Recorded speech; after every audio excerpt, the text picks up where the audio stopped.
"It's over. We're dead," SEALs cried. A hidden sniper opened fire from the rocks. The insurgent commander laughed. He actually laughed, standing over the radio, listening to the screams of dying Americans echoing up from the gorge below, and he laughed like a man who had already won. "Let them run," he told his men in Pashto, his voice dripping with satisfaction. "There is nowhere to go. The rocks will eat them." He had planned this for 6 months. Every entrance, every exit, every blind spot. 214 fighters, 1 gorge, 28 SEALs. He called it a gift from God.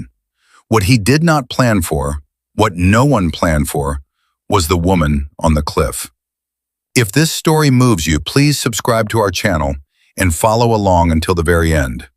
Drop your city in the comments. I want to see just how far this story has traveled.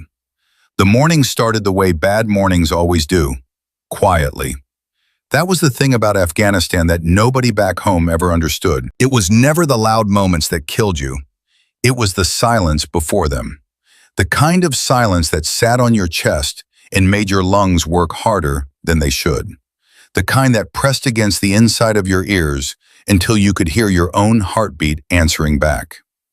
Chief Petty Officer Marcus Webb was the first one to notice it. He had been in country for 3 tours.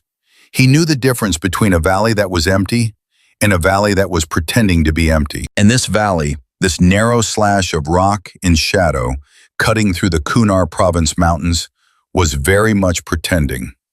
"Something's off," he said, not loud, just a murmur to the man beside him, Staff Petty Officer Danny Reyes, a compact, dark-eyed kid from San Antonio who had been a SEAL for 4 years and still walked like he was trying to disappear into whatever room he entered. "This whole place feels wrong." Reyes didn't answer right away.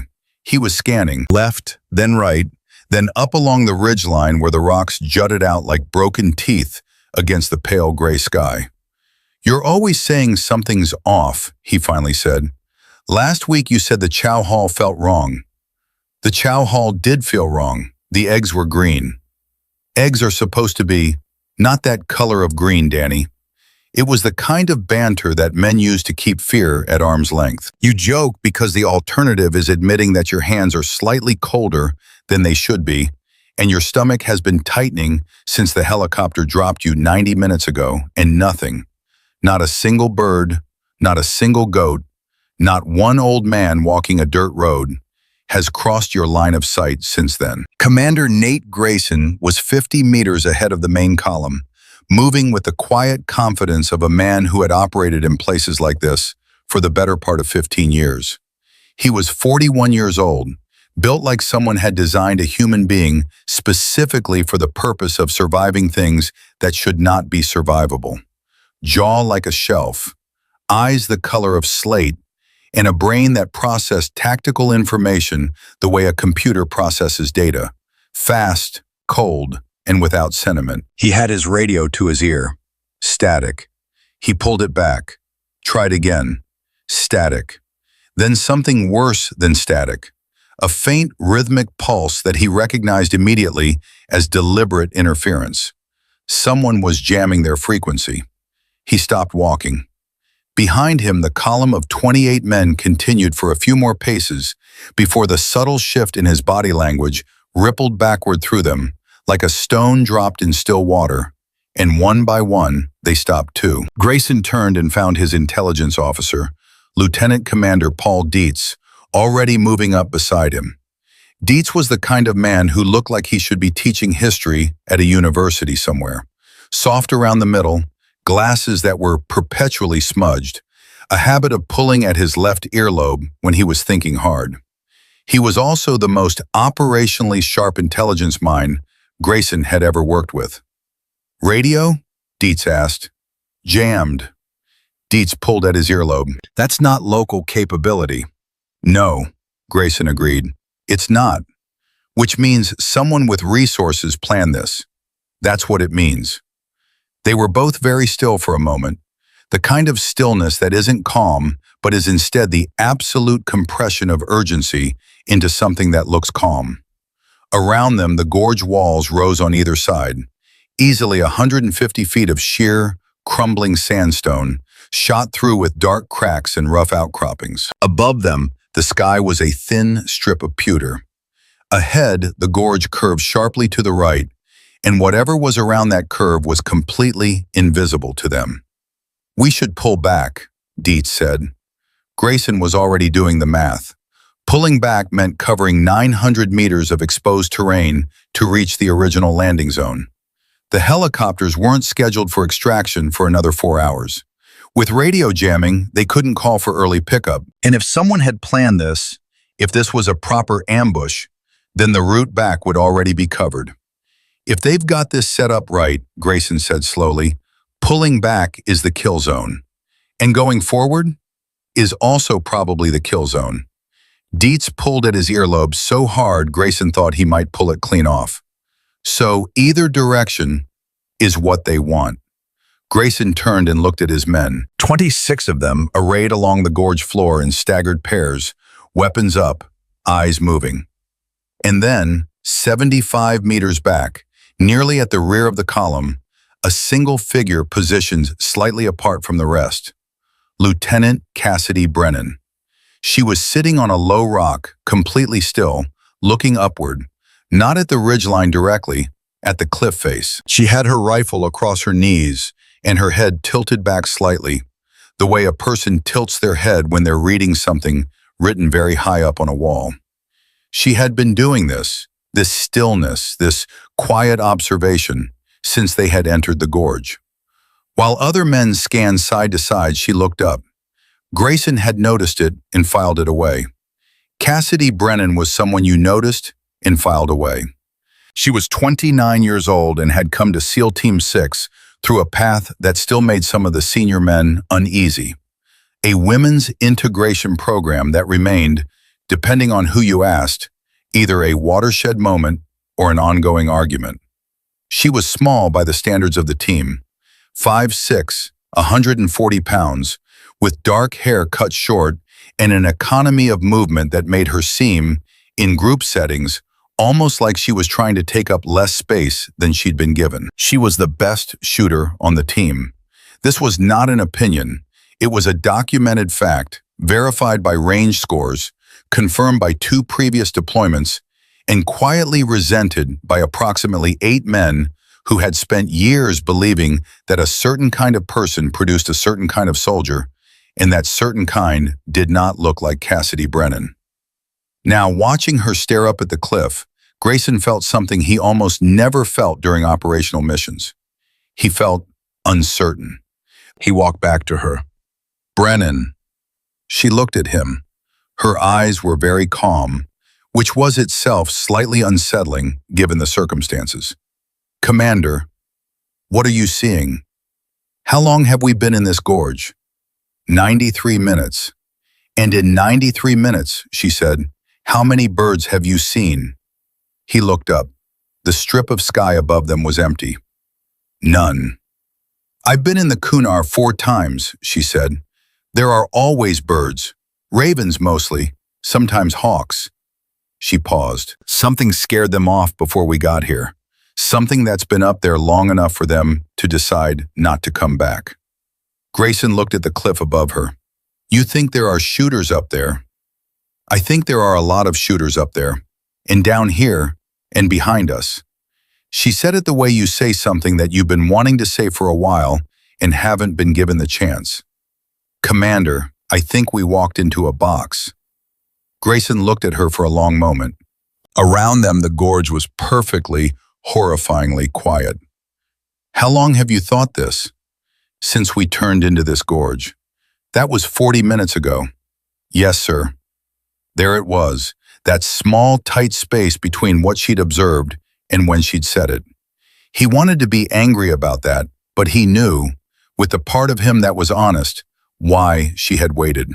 She had made observations before on this deployment. She had flagged concerns that were quietly set aside, not dramatically, not cruelly, but with the particular brand of polite dismissal that is almost worse than outright rejection, because it leaves no room to argue. Her last concern, about the route they'd taken to the forward operating base, a road she'd felt was too predictable, had been acknowledged with a nod and a change of subject. "Why didn't you say something sooner?" he asked, and he kept his voice level. Because what he was actually asking was something more complicated than that. She held his gaze. "I radioed it in 40 minutes ago, Commander. I put it on the command channel. I said we needed to consider egress options before we reach the curve." A beat. "You were briefing Dietz. The radio traffic was heavy. It's possible it didn't—" "I didn't hear it." "No, sir." They stared at each other. The gorge seemed to press inward around them. And then Marcus Webb's voice cut through the silence like a blade. "Contact! Contact right. Ridge." The world turned to fire. It started from the right ridgeline, a cascade of muzzle flashes strobing along the top of the cliff wall like the most terrible kind of lightning. And within 2 seconds it had spread to the left ridgeline as well, and then from behind them, and the noise was something beyond noise, something physical that you felt in your sternum, in your teeth, in the backs of your eyes. 28 men hit the ground. Grayson was already moving, low and fast, back toward the main body of his team, pulling Brennan with him. Around them, the gorge floor erupted in tiny explosive impacts as rounds found rock and sent shards spinning in every direction. He could hear men shouting, not screaming, not yet, but the sharp, clipped calls of trained soldiers trying to orient themselves inside a catastrophe. "Spread out, don't bunch, use the rocks. I've got movement, 2 o'clock high. My radio's dead. Corman, Webb, talk to me." Grayson reached the center of his formation and threw himself behind a boulder. Beside him, Dietz was already trying the radio again, cycling through frequencies with the mechanical persistence of a man who refuses to believe what the evidence is telling him. His hands were shaking. He was doing it anyway. "It's jammed on all channels," Dietz said. "Everything. They've got a full spectrum block-up." "How sophisticated is that?" "Very." Dietz looked at him with those smudged glasses, and Grayson could see, very clearly, that the intelligence officer understood the full implication of what he was saying. "Commander, this wasn't thrown together. Whoever planned this, they spent real money, real time." "How many do you estimate?" Dietz didn't want to say the number. Grayson could see that too. "Based on the volume and the distribution of fire," he started. "How many?" "At least 150, possibly more, spread across 3 positions." He paused. "We're in a textbook kill box, Nate, a perfect one." The firing hadn't stopped. It was coming in waves, a sustained volley, then a pause of 4 or 5 seconds, then another volley. Not spray and pray, disciplined, coordinated. Someone was directing this. Someone with a radio and a plan and the patience to wait months for this exact moment. From 30 meters away, Petty Officer Second Class Aaron Choi's voice carried over the din. "They've got a mortar team. I can hear the tube."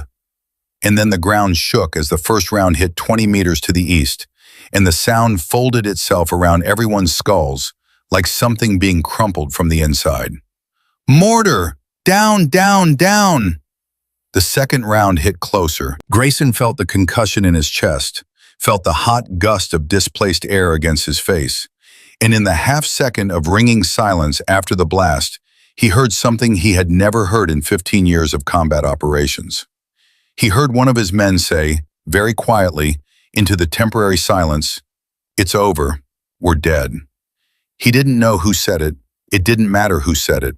What mattered was that the man was correct in his assessment, and that the other 27 men who heard it knew he was correct.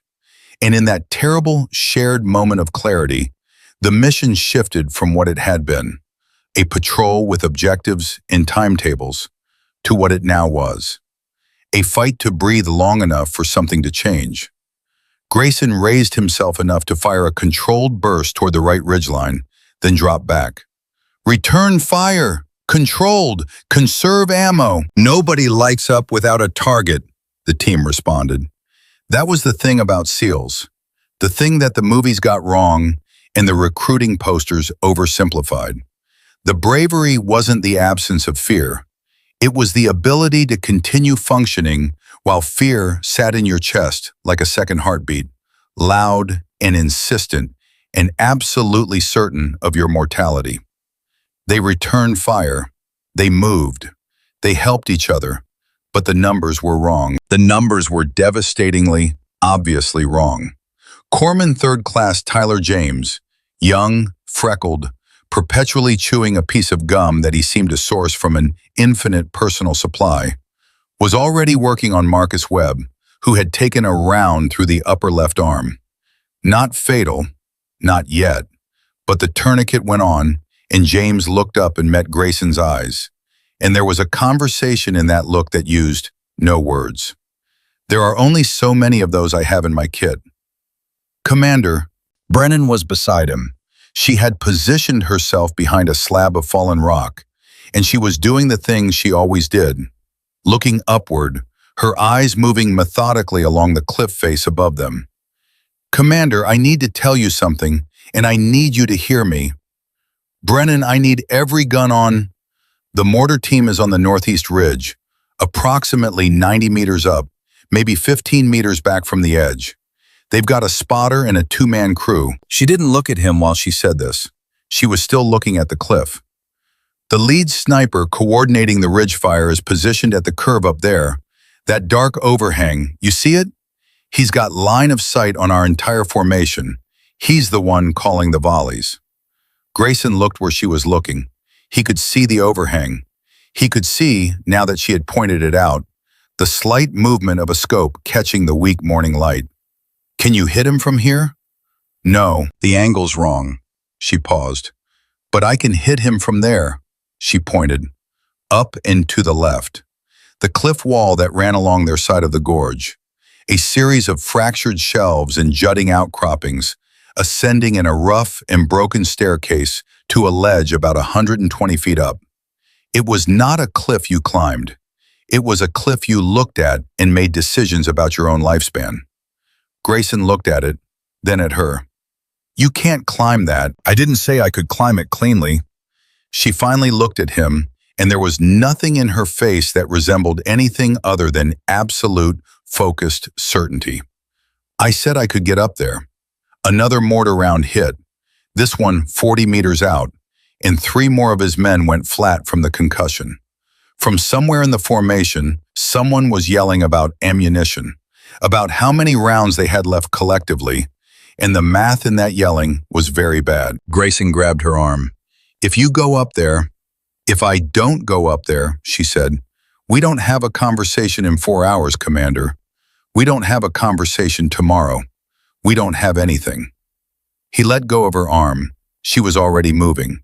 She went low and fast along the base of the cliff, moving through the dead ground created by a long ridge of rubble that had fallen from the gorge wall at some point in the last century. The fire was continuous above her and around her, but she moved through it the way water moves, finding the path of least resistance, reading the terrain in split seconds, her body making decisions slightly ahead of conscious thought. Grayson watched her reach the base of the cliff wall. He watched her look up. He watched her, for just a fraction of a second, go absolutely still. And in that stillness, he recognized something. Not doubt, not fear, something older and quieter than both. The moment before a person commits to something that cannot be uncommitted to. Then she started to climb. Reyes appeared beside Grayson, breathing hard, a streak of blood along his right cheek that wasn't from a wound. It was someone else's. Where is she going? Up, Grayson said. Up. The cliff? That cliff? That cliff right there? Yes. Reyes looked at the cliff. He looked at Brennan, who was already 12 feet up, moving with a precision that was almost painful to watch, because each handhold was separated from the next by a gap that your eye told you was too far and your brain insisted was impossible. She's going to get shot. I know. She's going to fall. I know. Commander. Reyes. Grayson's voice was flat and very hard. I need you on the northeast corner with Webb's saw. Can you operate it? Reyes looked at him for one more second, then nodded. Then go. Reyes went. Grayson turned back and fired twice at the ridge, then pressed himself tight against the rock as a burst of return fire chewed up the boulder inches from his face. Rock fragments, dust in his eyes. He blinked it clear and looked upward. Brennan was 30 feet up, moving steadily. A round sparked off the cliff face 6 inches from her right hand, and she didn't stop. She didn't even flinch. She found the next hold and kept climbing. Grayson had a thought that he would never say out loud and would not record in any after-action report. He thought, "She's the bravest person on this mountain." He thought it, and then he pushed it away because there was no room for thoughts like that right now, and he turned back to his team. "Listen up," he called out, loud enough to cut through the fire. "We are not dying in this gorge. Move up. Get to the curve. Use the rock wall for cover. Move." His men moved, some of them looking up as they moved, catching a glimpse of the impossible woman on the impossible cliff. And something shifted in the formation, something intangible and completely real. Fear didn't leave, but something else arrived alongside it. 40 feet up, Cassidy Brennan's left boot found a crack in the rock, and she pressed her weight into it and reached upward with her right hand, fingers finding a ledge she couldn't see, trusting it anyway, and pulled. The gorge below her was chaos, gunfire and shouting, and the sharp, concussive punches of mortar rounds. Men moving and men helping men, and one man. She could see him from here, in the terrible, exposed middle of the gorge floor, sitting down with his back against a rock and his hands pressed to his side in the way that meant the thing it meant, and Tyler James running toward him in a crouch. She looked away from it. She looked up, 50 feet, 60. The rock was crumbling in places, old sandstone, unreliable, and twice she put her weight on a hold that gave way and had to catch herself with the other 3 contact points, her heart slamming against her ribs, and she pressed her forehead against the cold rock for one breath, just one, and then kept going. Below her, she heard Grayson's voice, carrying even through the fire. "Hold this position! Hold it!" She heard another mortar round. She heard a sound that she identified, clinically and without allowing herself to process it emotionally, as a man making the sound a man makes when something large in metal passes through a part of his body that cannot recover from it. She climbed faster, 70 feet. The ledge was above her now. She could see its edge, a clean, horizontal line against the gray sky. Her arms were burning. Her fingers were bleeding from 3 separate cuts she hadn't registered. There was a 6-inch gap between her right handhold and the ledge, and she looked at it and thought, with absolute clarity, "If I slip here, I die. And if I die, they die. So I will not slip." She crossed the gap. Her left hand caught the ledge, then her right. She pulled, arms shaking with the effort, and tumbled over the top and lay flat on the narrow, windswept shelf, chest heaving, staring up at the pale sky for exactly 4 seconds. 4 seconds. That was all she allowed. Then she rolled onto her stomach, unshouldered her rifle, and looked through the scope. There he was, the spotter on the northeast ridge. She could see him clearly from up here. The angle had opened up completely, just as she'd calculated. He was crouched behind a flat rock, radio in hand, watching the gorge below with the quiet satisfaction of a man who believes the outcome is already determined. He was 340 meters away, wind from the northwest at roughly 8 knots, gusting to 12. She adjusted, her breathing slowed, the world narrowed to the small circle of the scope. Everything outside that circle, the fire, the shouting, the bleeding man down there on the gorge floor, the 27 men who were somehow still fighting, everything went quiet. She found the center of the man's chest. She exhaled. She squeezed. The shot was the loudest thing she had ever heard in her life, and it echoed off the gorge walls in a way that made it impossible to locate. It seemed to come from everywhere at once, from the rock itself, from the sky, from somewhere beyond understanding. Down in the gorge, Grayson heard the shot and looked up. He saw the muzzle flash, brief, already gone, on the ledge 100 feet up the cliff wall, and he understood immediately what had just happened. "She's up," he breathed. And then, on the northeast ridge, the spotter fell, and the mortar team lost its eyes. And the next round they fired went 100 meters wide and blew a hole in an empty piece of the gorge that contained no one. Grayson grabbed Dietz. "She's up. She's on the ledge. If she can take out their coordination..." "It buys us time," Dietz said, and for the first time since the firing had started, he stopped pulling at his earlobe. "It buys us time, Nate." On the ledge above them, Cassidy Brennan had already found her second target. She had 4 rounds left. 4 rounds, 27 men, 200 and some insurgents. She did the math in the way that only someone who has fully accepted the terms of a situation can do the math, with perfect clarity and no room for the luxury of doubt. And she found her second target, and she exhaled, and she squeezed. The second shot dropped the mortar team's loader. He fell sideways, and the round he had been holding tumbled out of his hands and rolled harmlessly across the ridge. And for approximately 3 seconds, the entire mortar crew froze.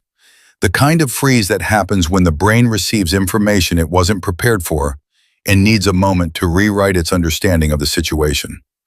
3 seconds was enough. Cassidy was already moving the scope. 2 rounds left. She had taken out the spotter and the loader. The mortar team was blind and undermanned.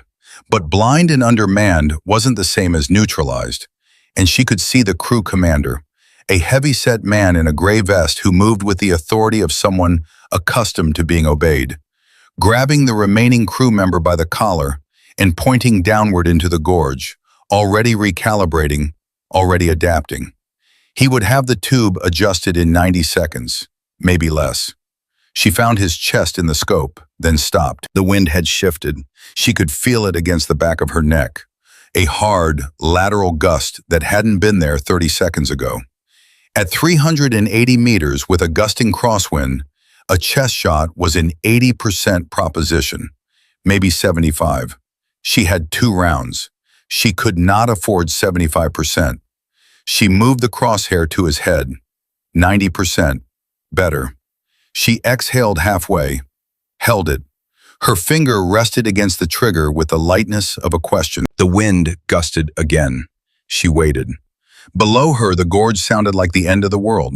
She could hear Grayson's voice cutting through it. That command voice, precise and furious and relentlessly calm, calling fire positions, moving men, keeping the formation from collapsing into the chaos that wanted to swallow it. She could hear the difference between what the battle had sounded like 5 minutes ago and what it sounded like now. 5 minutes ago, it had been overwhelming. Now it was merely catastrophic. That was the distance her 2 shots had bought. The wind dropped for 4 seconds. She fired. The crew commander went down, and the last member of the mortar team stood alone on the ridge for one long, exposed moment, looking at 2 dead men and a radio and a tube that he did not know how to operate without them. And then he turned and ran, and Cassidy watched him go. And she allowed herself exactly 1 breath that was not tactical. 1 round left. She pressed her back against the cliff face and looked up. The sky above her was the same pale gray it had been all morning. No helicopters, no distant thrum of rotors, nothing. The jamming was still up, which meant Grayson still had no radio, which meant no one knew where they were, which meant the only clock that mattered was the one measuring how long 27 men could hold a position against 200 fighters with dwindling ammunition and no resupply. She started doing the math on 1 round the way a person rations the last of something they know they can't replace. Carefully, almost reluctantly, aware that every calculation that doesn't end with the right answer is a calculation that costs someone their life. Down in the gorge, the math was looking worse. Grayson knew it. He could feel it in the weight of the fire coming down on them, still heavy, still coordinated on the left flank, though the right flank had gone quieter after Cassidy's shots had disrupted their command structure. The enemy was adapting, They always adapted. That was the thing about a professionally planned ambush. It wasn't a single, rigid thing. It was a system, and systems had redundancy. And you could take out pieces of a system, and the system would reroute around the damage and keep functioning.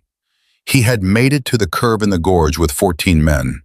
The other 13 were pinned 30 meters back, in a shallow depression behind a crumbled section of the gorge wall that gave them partial cover from the left ridge, but left them completely exposed to fire from behind. Dietz was with that group, which meant Grayson's intelligence officer was also his most exposed man, a fact that registered somewhere in the back of his mind with the particular flavor of something he would be very angry about later, if there was a later.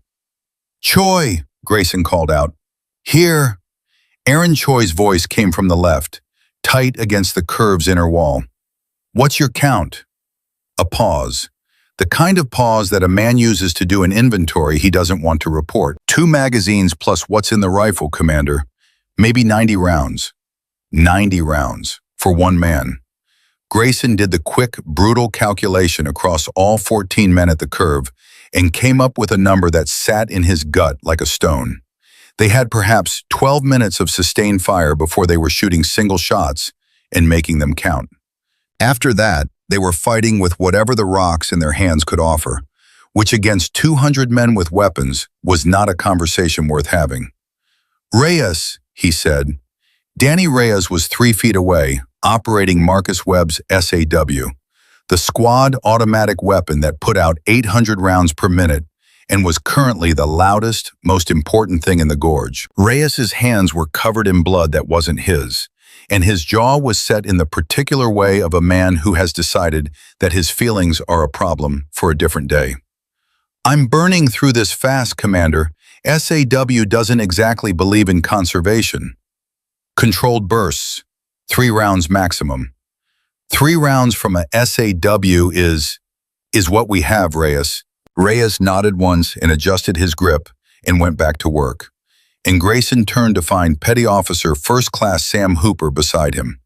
Hooper was the oldest man on the team, 44, broad as a door, had been passed over for promotion twice for reasons that everyone understood privately and no one discussed officially.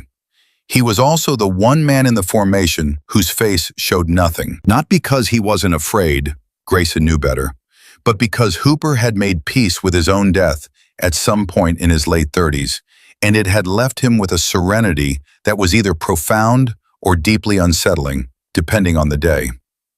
"The back group is going to get overrun," Hooper said. No preamble, just the statement. "I know. We need to bring them up to the curve. If they move, they cross 30 meters of open ground. If they stay where they are, they die slower." Hooper looked at him steadily.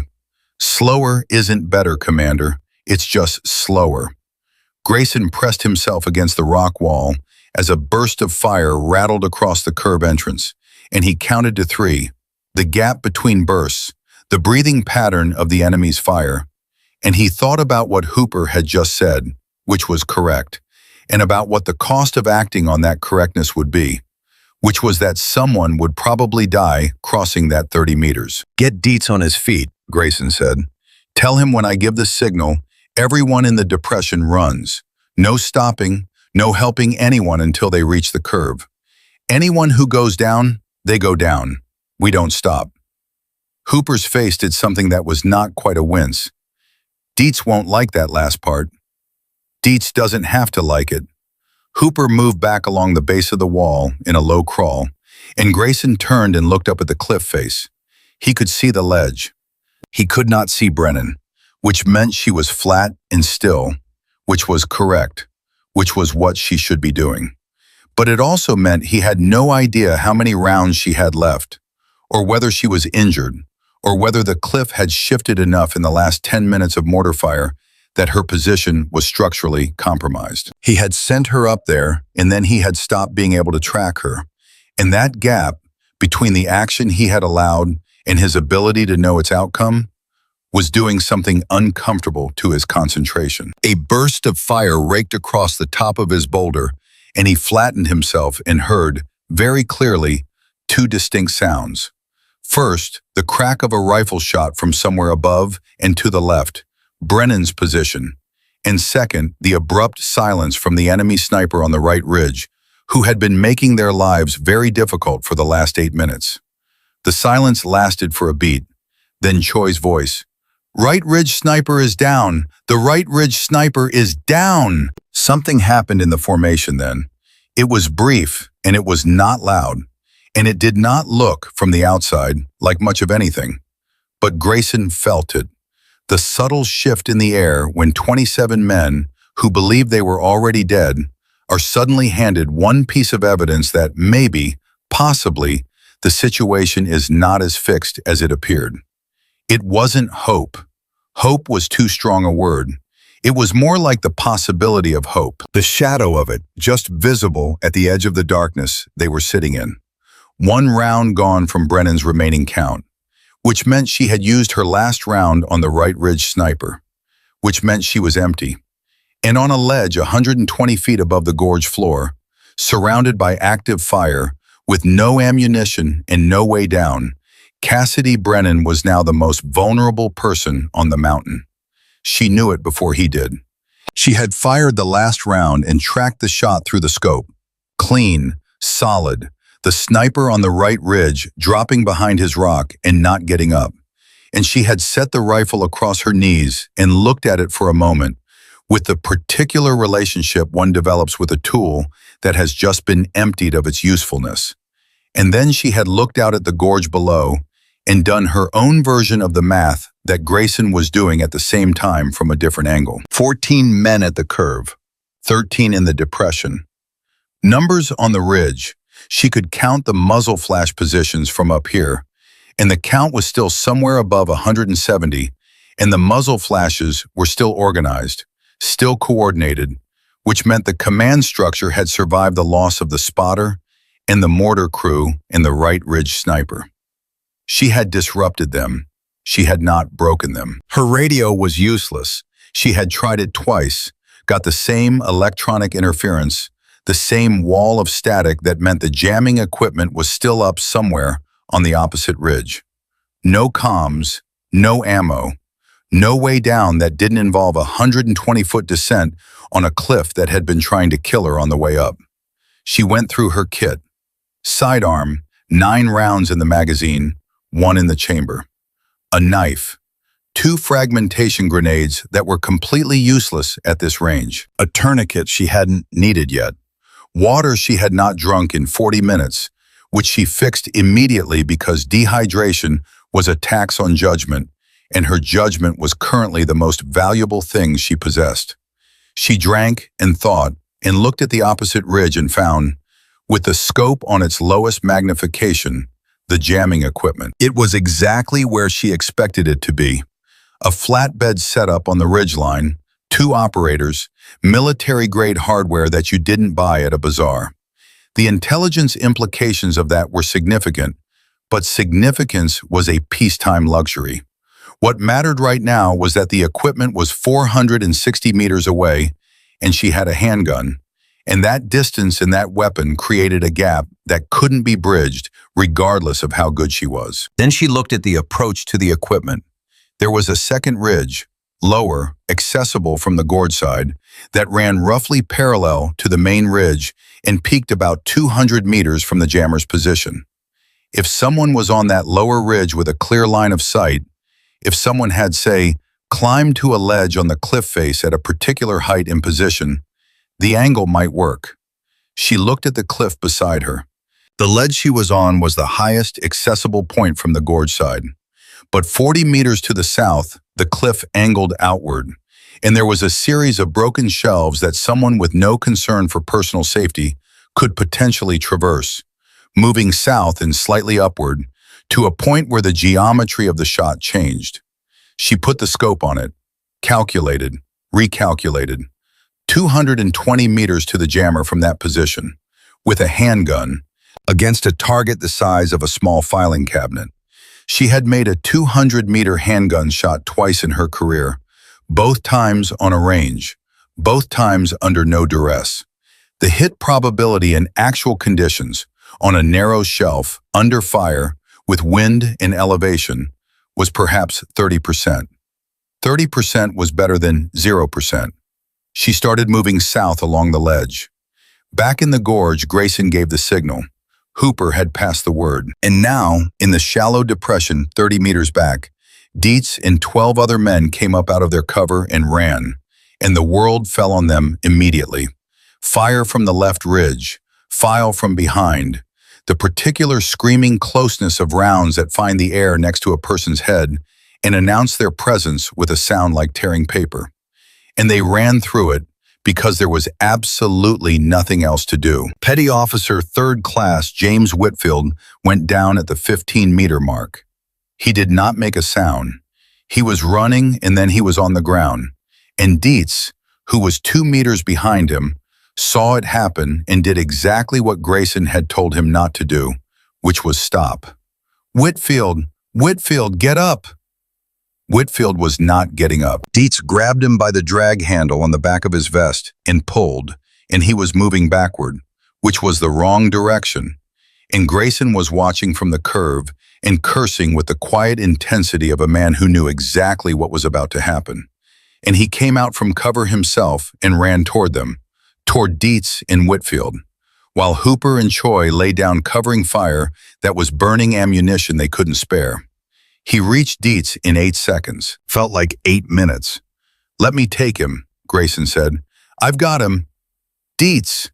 He grabbed the intelligence officer by the front of his vest and made eye contact through the smudged, somehow still intact glasses, and he said very clearly, "I've got him. You run." Dietz ran. Grayson got Whitfield over his shoulders in a fireman's carry. The man weighed 210 pounds of gear and body, and he moved, and the rounds came.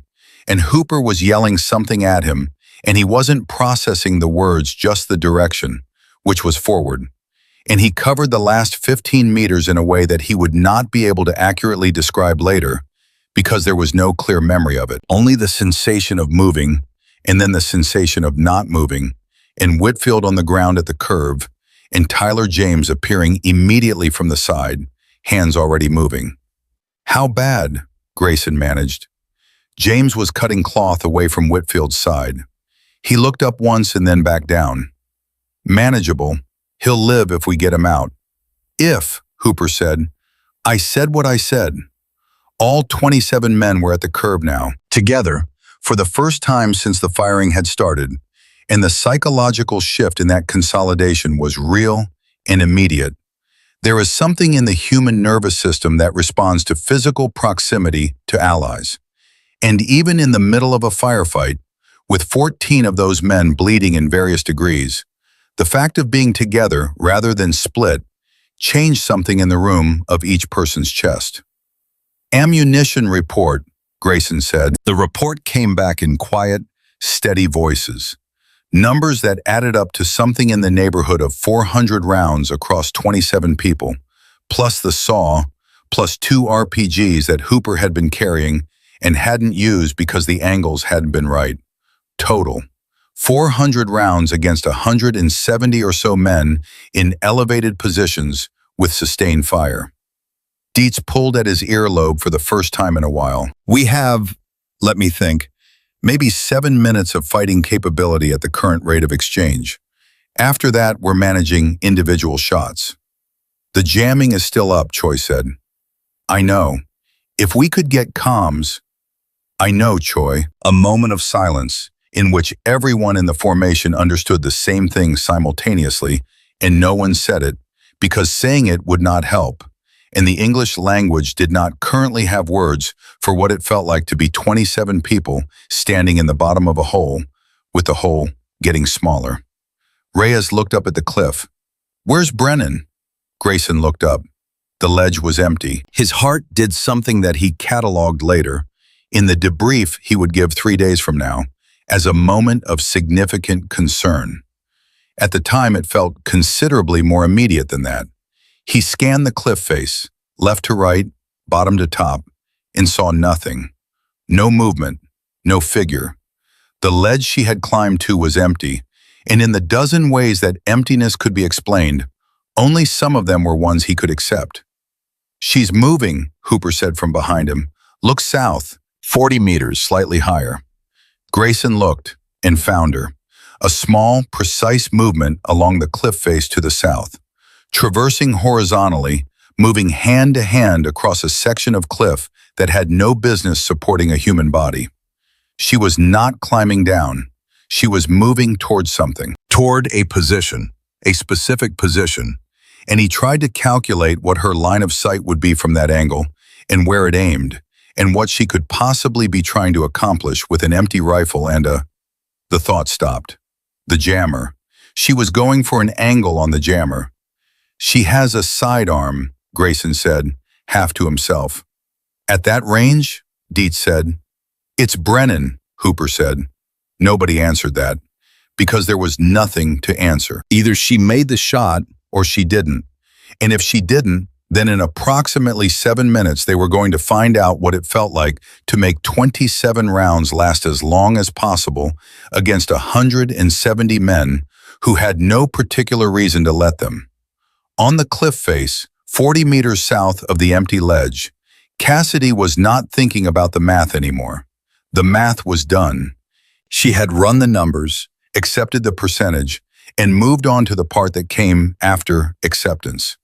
The part where you stop calculating and start doing, where the body takes over from the brain and the brain's job becomes simply to stay out of the way. She found the shelf she had sighted from the ledge. It was narrower than it had looked through the scope, maybe 8 inches of standing room, a section of rock that jutted out from the cliff face at roughly the right height and angle. She got both feet onto it and pressed herself flat against the cliff behind her, facing outward, looking across the gorge at the opposite ridge. She could see the jammer, 215 meters. The 2 operators were still at their stations, heads down, focused on equipment that was humming along exactly as designed, doing its job of keeping 27 Americans from calling for help. She pulled her sidearm, checked it by feel without looking, muscle memory making the process automatic. Round in the chamber, 9 in the magazine, 10 shots. The wind was a problem. The distance was a problem. The 8-inch shelf she was standing on was a significant problem. Her hands had not stopped being entirely steady since the climb, and the tremor was microscopic, but real. And at 200 meters, a microscopic tremor was not microscopic in its consequences. She gripped with her left hand, steadied with the cliff behind her, bent her knees slightly to lower her center of gravity, looked through the sight. The jammer was the size of a large suitcase. At 215 meters, it occupied about the space of a small coin at the end of her sight picture. She breathed out. She fired. Missed by 2 feet. She could tell from the spark off the rock beside the equipment. One of the operators looked up, looked around, didn't look up at the cliff. She adjusted. Fired again. Missed. Closer. 3rd shot. Closer still. The operator was standing now, turning, trying to locate the source of fire. He turned toward her. She fired before he finished turning. The round caught the jammer housing at its upper right corner, and even at that distance, she could see the spark of the impact, and hear, a half-second later, something she had not expected. The sound of something electrical failing, a kind of high-pitched cutoff that crossed the gorge on the wind. Below her, in the gorge, Dietz was staring at his radio. It was showing signal, weak signal, broken signal, but signal. He keyed it with hands that were shaking badly and said, in the clipped, controlled voice of a man who knows he may only get one chance to say this.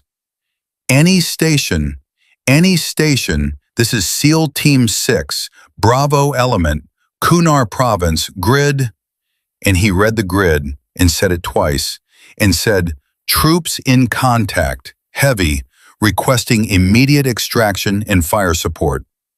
Static. Then a voice, a different voice.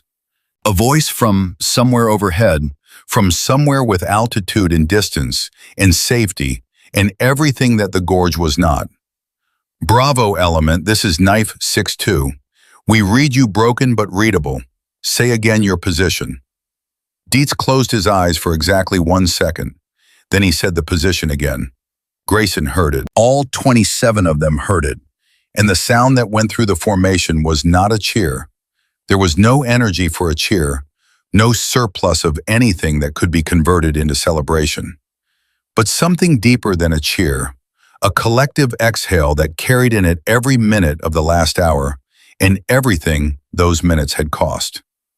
Reyes was laughing. Not happily, the kind of laugh that comes out of a person when their body doesn't know what else to do with the adrenaline that has been running through it like electricity through a wire. "We've got comms," he said. "We've actually got comms." "Don't celebrate yet," Hooper said. "We've still got 170 very motivated people trying to kill us." "I know, but I'm celebrating anyway." Grayson was already on the radio. "Knife 6-2. We need CAS on the north and south ridgelines, plus 1 heavily armed element on the east approach. We have 27 personnel, 7 wounded, 2 critical. LZ is compromised. We need a rope extraction from the gorge floor." "Copy, Bravo. ETA for air assets is 14 minutes. 14 minutes. He lowered the radio and turned to his team. 14 minutes, he said. "We need to hold this position for 14 minutes. Hooper nodded slowly. 14 minutes with 400 rounds in a SAW. "And 2 RPGs, Grayson said. "And 2 RPGs. They looked at each other, and in that look was the full arithmetic of what 14 minutes meant, and the full weight of what it was going to require. And somewhere underneath all of it, something that might have been, in different circumstances, with different words, something like resolve. "Tell me what you need," Hooper said. "I need everyone on a position. I need the SAW on the north approach. I need those RPGs ready for anything that comes around the curve." Grayson turned and looked up at the cliff. At the narrow shelf where a woman with a handgun had just done what the entire insurgent communications infrastructure had been designed to prevent. And somebody needs to figure out how to get Brennan down from there.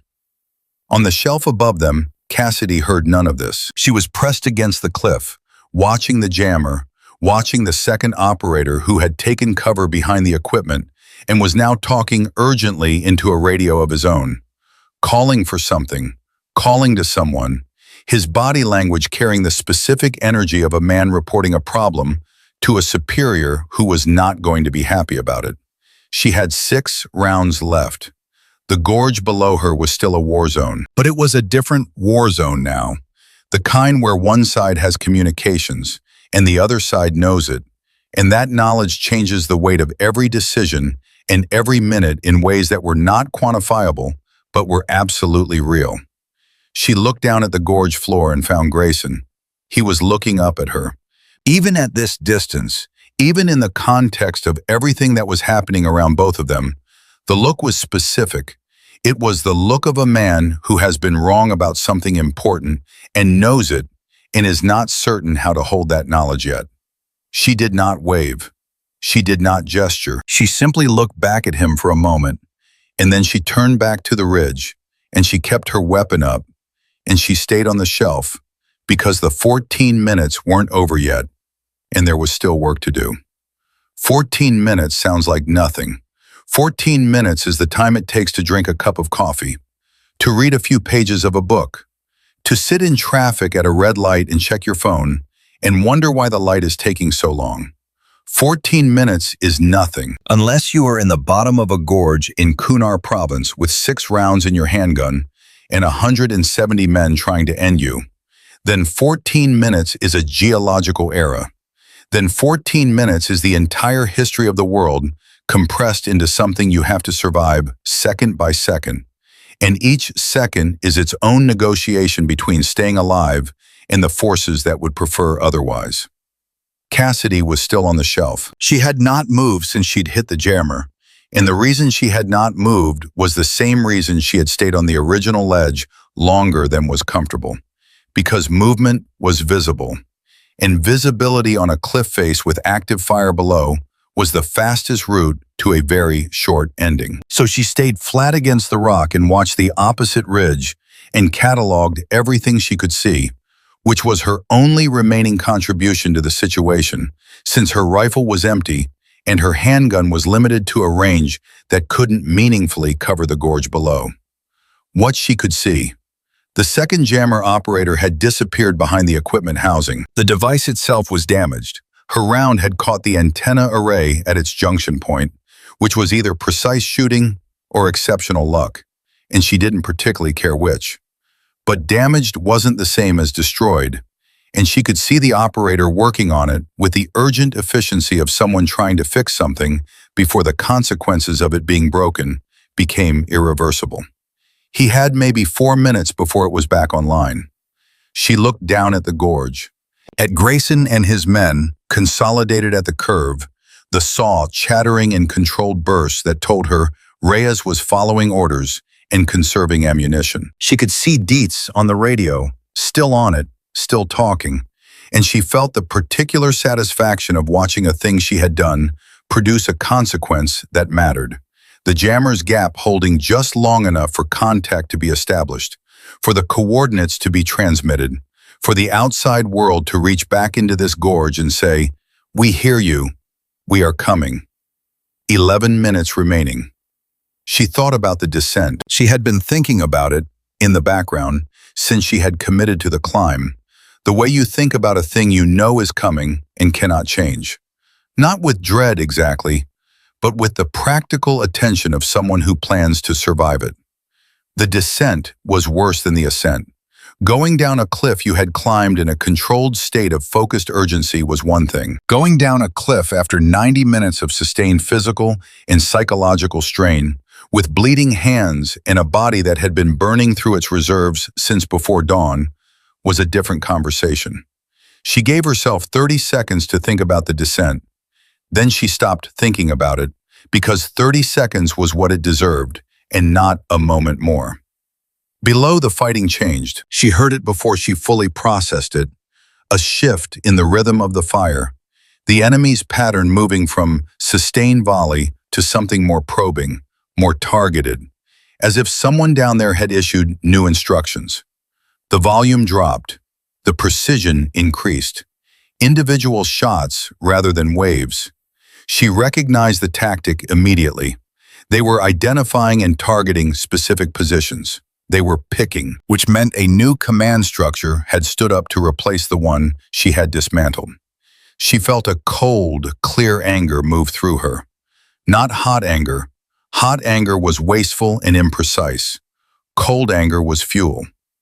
"Grayson," she said, knowing he couldn't hear her from here, saying it anyway. "They've reorganized." Grayson knew. He had recognized the shift in fire pattern at almost the same moment Cassidy had, because 15 years of operational experience produces a kind of hearing that goes beyond hearing, a processing of sound into tactical meaning that bypasses conscious thought and arrives as knowing.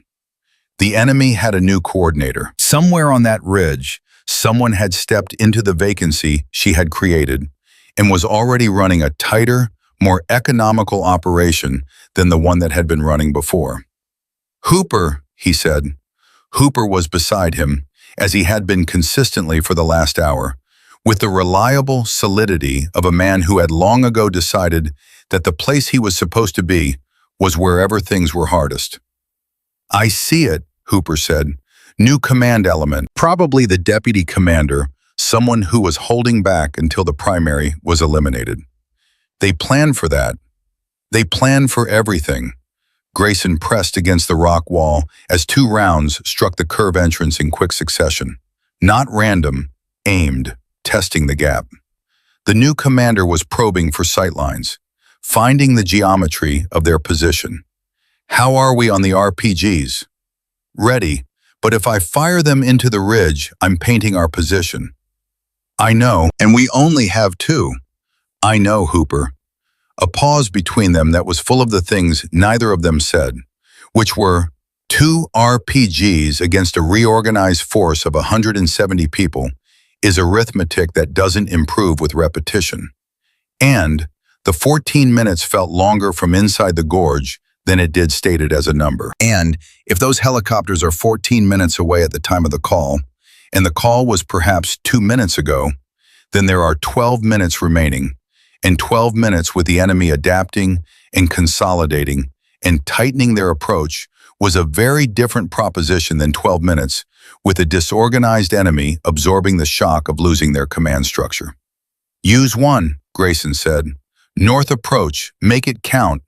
Hooper took the RPG from the man carrying it, Petty Officer Rodriguez, 26 years old from Tucson, who handed it over with the expression of someone transferring something sacred, and he moved to the north opening of the curve, and he took his time, which was the mark of someone who understood that haste with a tool you only had once was a form of waste, and he fired.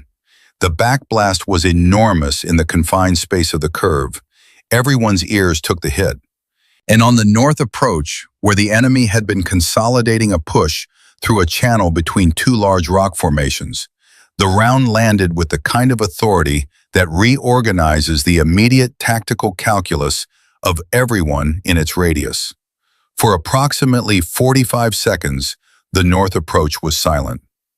That bought us something, Choi said, blinking against the ringing in his ears. 50 seconds, Hooper said, already moving back to his position. Maybe a minute. Optimist, Reyes said. Despite everything, despite the blood and the depletion and the grinding weight of the last hour, 3 men laughed. Briefly, genuinely. It lasted perhaps 2 seconds, and it was worth something that Grayson couldn't quantify, but felt in his chest as clearly as the ringing from the backblast. 10 minutes remaining. Tyler James was on his knees beside Whitfield, who was conscious now, a fact that James had announced with considerably more emotion than his usual clinical delivery, and talking to him in the quiet, focused way of a corpsman who has made a decision about someone's survival, and is communicating that decision directly to the patient, as if the patient's body takes instructions from the corpsman's certainty. "You're going to be fine," James said. "When the birds come, you get on first. I'm going to tell them you get on first." Whitfield's voice was thin. "I can wait my turn." "You'll wait your turn when you haven't been shot. Today you go first." "James." "Whitfield, I'm the corpsman. First rule of the corpsman is the corpsman decides who goes first. I didn't make the rules." "You absolutely made that rule." "It's still a rule." Grayson heard this exchange from 6 feet away, and he filed it in the same place he filed Cassidy on the cliff, and Hooper's steadiness, and Reyes laughing in the middle of a firefight. In the part of him that was trying to record what was real, what was human, in the middle of something that kept threatening to reduce everything to just numbers and physics, and the brutal simplicity of who was still breathing. Then the radio crackled. Dietz's hand went white around it. "Knife 6-2, say again." A burst of static. Then the voice, still broken, dropping words. "Bravo element, weather, pushing, may affect." "Knife 6-2, say again all after weather." Static. The voice again, clearer this time, and the words it carried were ones that rearranged the air inside the curve in the way that only very bad information can rearrange air. "We have a weather event developing over the ridgeline. Forward birds are holding at a safe distance. We are working an alternate approach vector. Revised ETA is stand by." Everyone stopped. Everyone was already as still as people in a firefight can be still. But this was a different kind of stillness. This was the stillness of people waiting for a number that they desperately needed to be small. "Revised ETA is 22 minutes. Dietz looked at Grayson. Grayson looked at Dietz. And in the space between those two looks was a conversation that lasted no time at all and covered everything. 22 minutes. They had been told 14. In the interval since that communication, the enemy had reorganized, the weather had intervened, and the 400-round buffer they had been managing against a 14-minute window had just been asked to stretch to 22. Not 14, 22. The math didn't work. "Can we hold 22? Dietz asked, and his voice was very quiet. Grayson was already running the numbers. the SAW's consumption rate, the individual rifle ammunition across 27 men, the RPG they had remaining, the wounded who could still fight versus those who couldn't, the enemy's rate of advance now that they had a new coordinator, and the numbers ran out before 22 minutes did. "We hold as long as we hold," he said, which was not an answer, but was the only honest thing available. Choi heard it, Rodriguez heard it, Hooper heard it, and his face didn't change, which was either admirable or terrifying. Reyes heard it and stopped laughing, which was the truest measure of its weight. And on the shelf above them, Cassidy Brennan had not heard any of it. But she had been watching the jammer operator, and she had just watched him stand up straight and nod with the satisfaction of someone whose repair has been successful. And she knew, without needing to see the confirmation, that the jammer was back online. She looked down at Dietz. Even from this height, she could read the slump in his posture that meant the radio had gone dead again. She looked at the jammer. She had 5 rounds left in her sidearm. She had already fired at it once from this position and hit it. But a hit on the antenna array had produced a partial disruption. To take it fully offline, to destroy it rather than damage it, she needed a hit on the power housing, which was lower on the unit and partially obscured from her current angle by the equipment casing. She needed to move. Higher.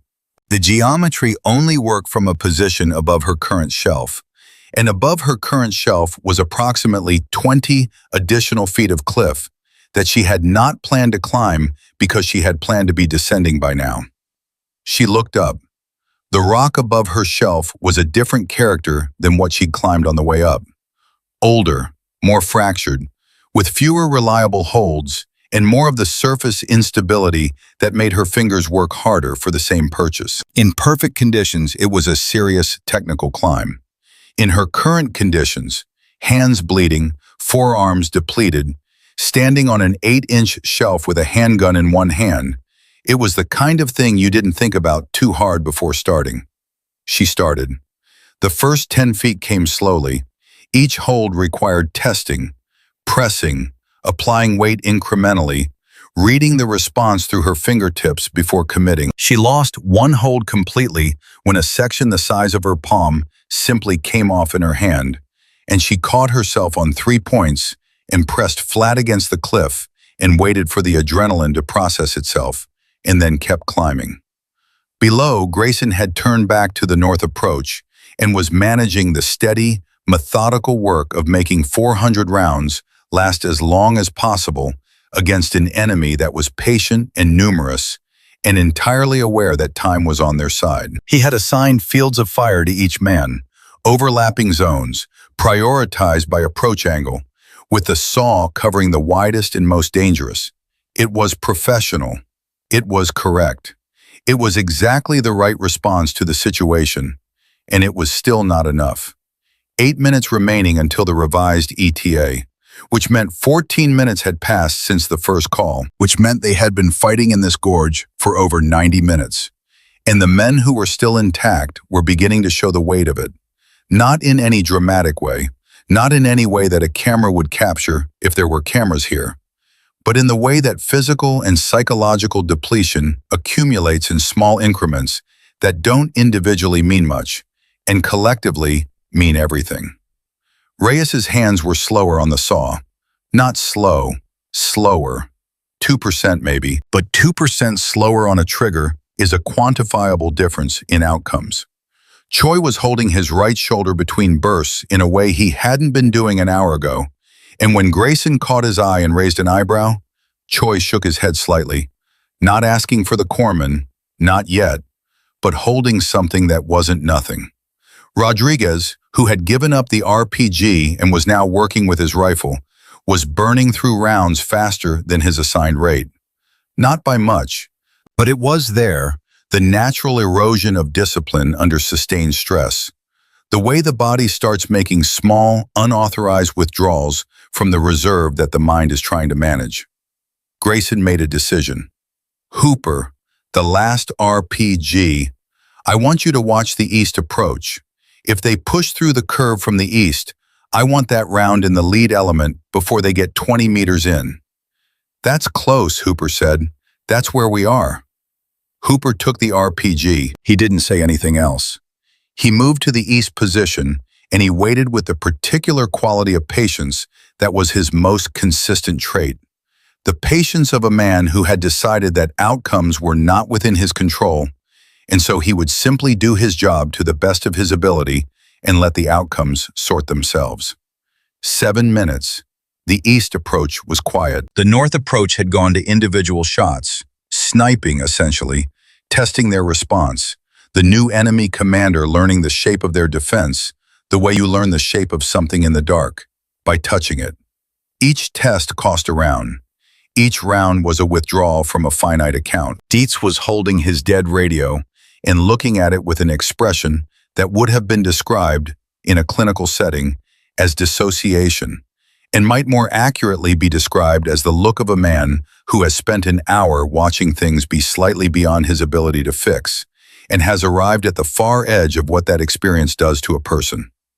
"Paul," Grayson said. Dietz looked up.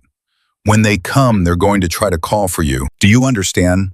The extraction birds are going to try to reach us. Someone needs to be ready to respond the instant this jammer goes down." Dietz straightened. He took a breath. He gripped the radio. "I'm ready."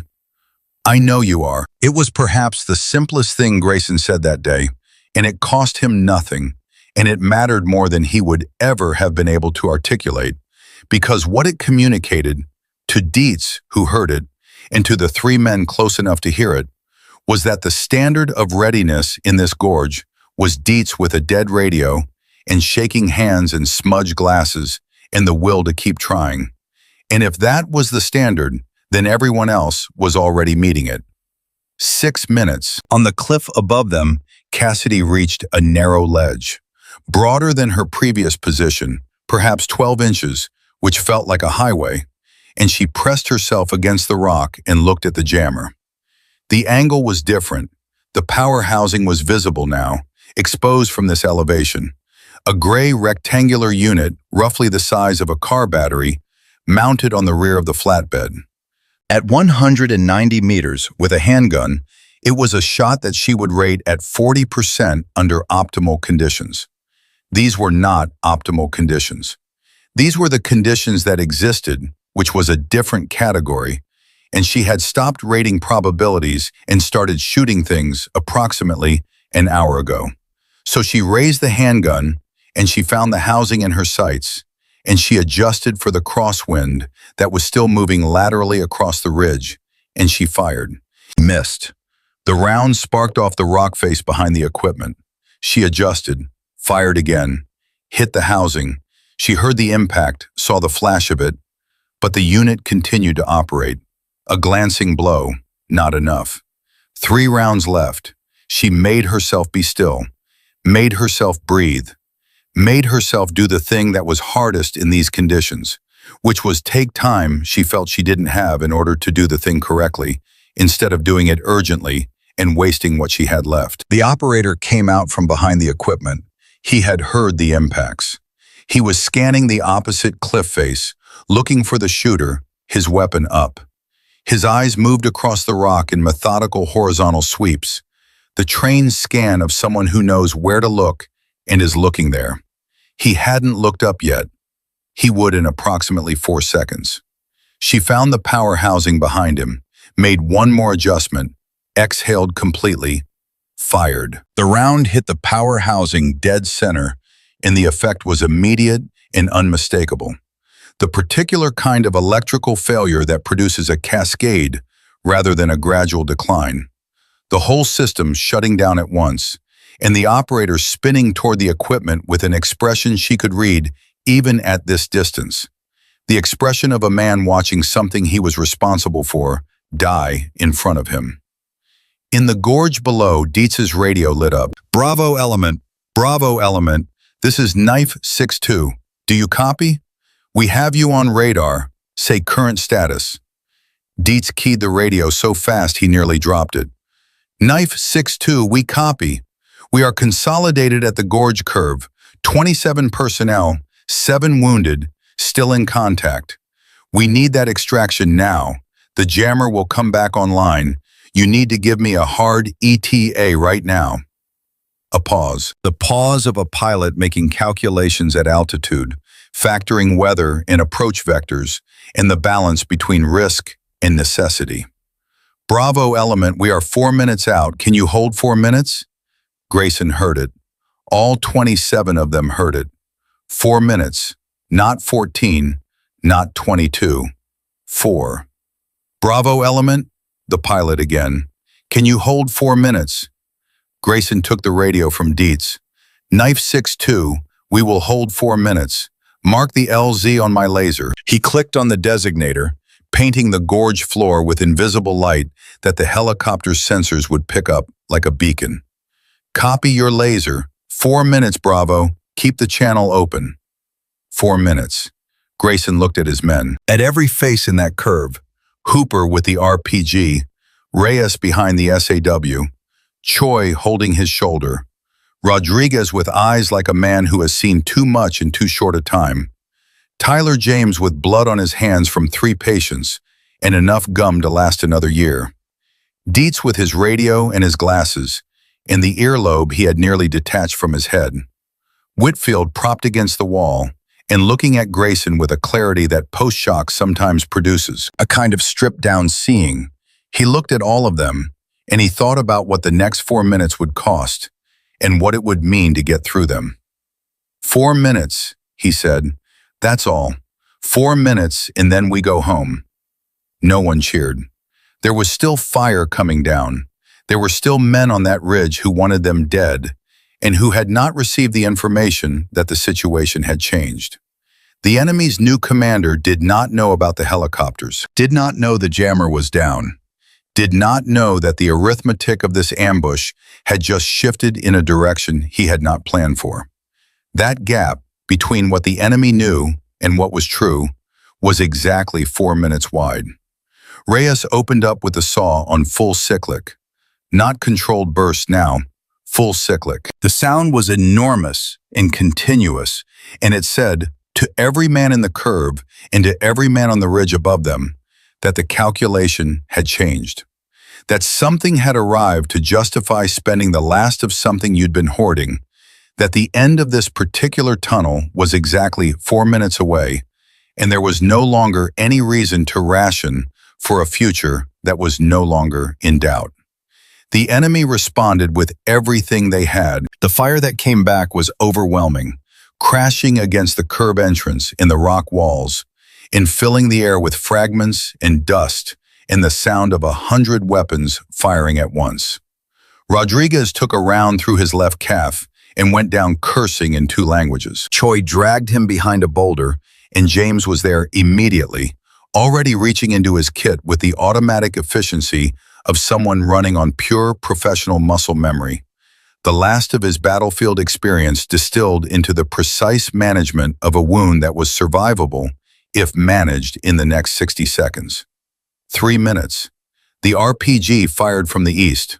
Hooper, not at the curve, at the approach. Someone had been pushing through, and Hooper had waited, exactly as Grayson had told him, and the round went into the lead element, and the east approach went suddenly and completely silent. East is clear, Hooper announced, and he set down the empty tube and picked up his rifle and kept working. 2 minutes. Grayson was up and moving along his own formation, not because there was a specific destination, but because a leader who is visible is a different thing than a leader who is in cover.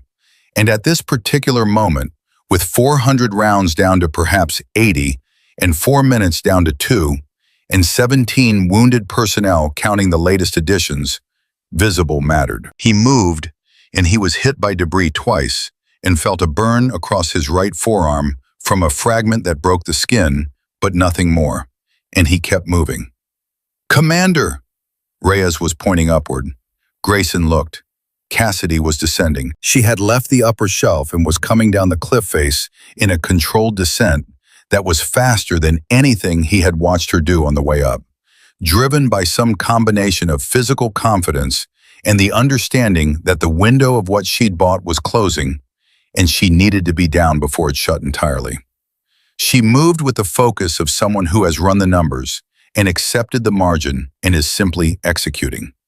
She was 60 feet up, then 50. Then a section of rock gave way under her right boot, and she swung out on her left arm with nothing below her but 80 feet of air in the gorge floor.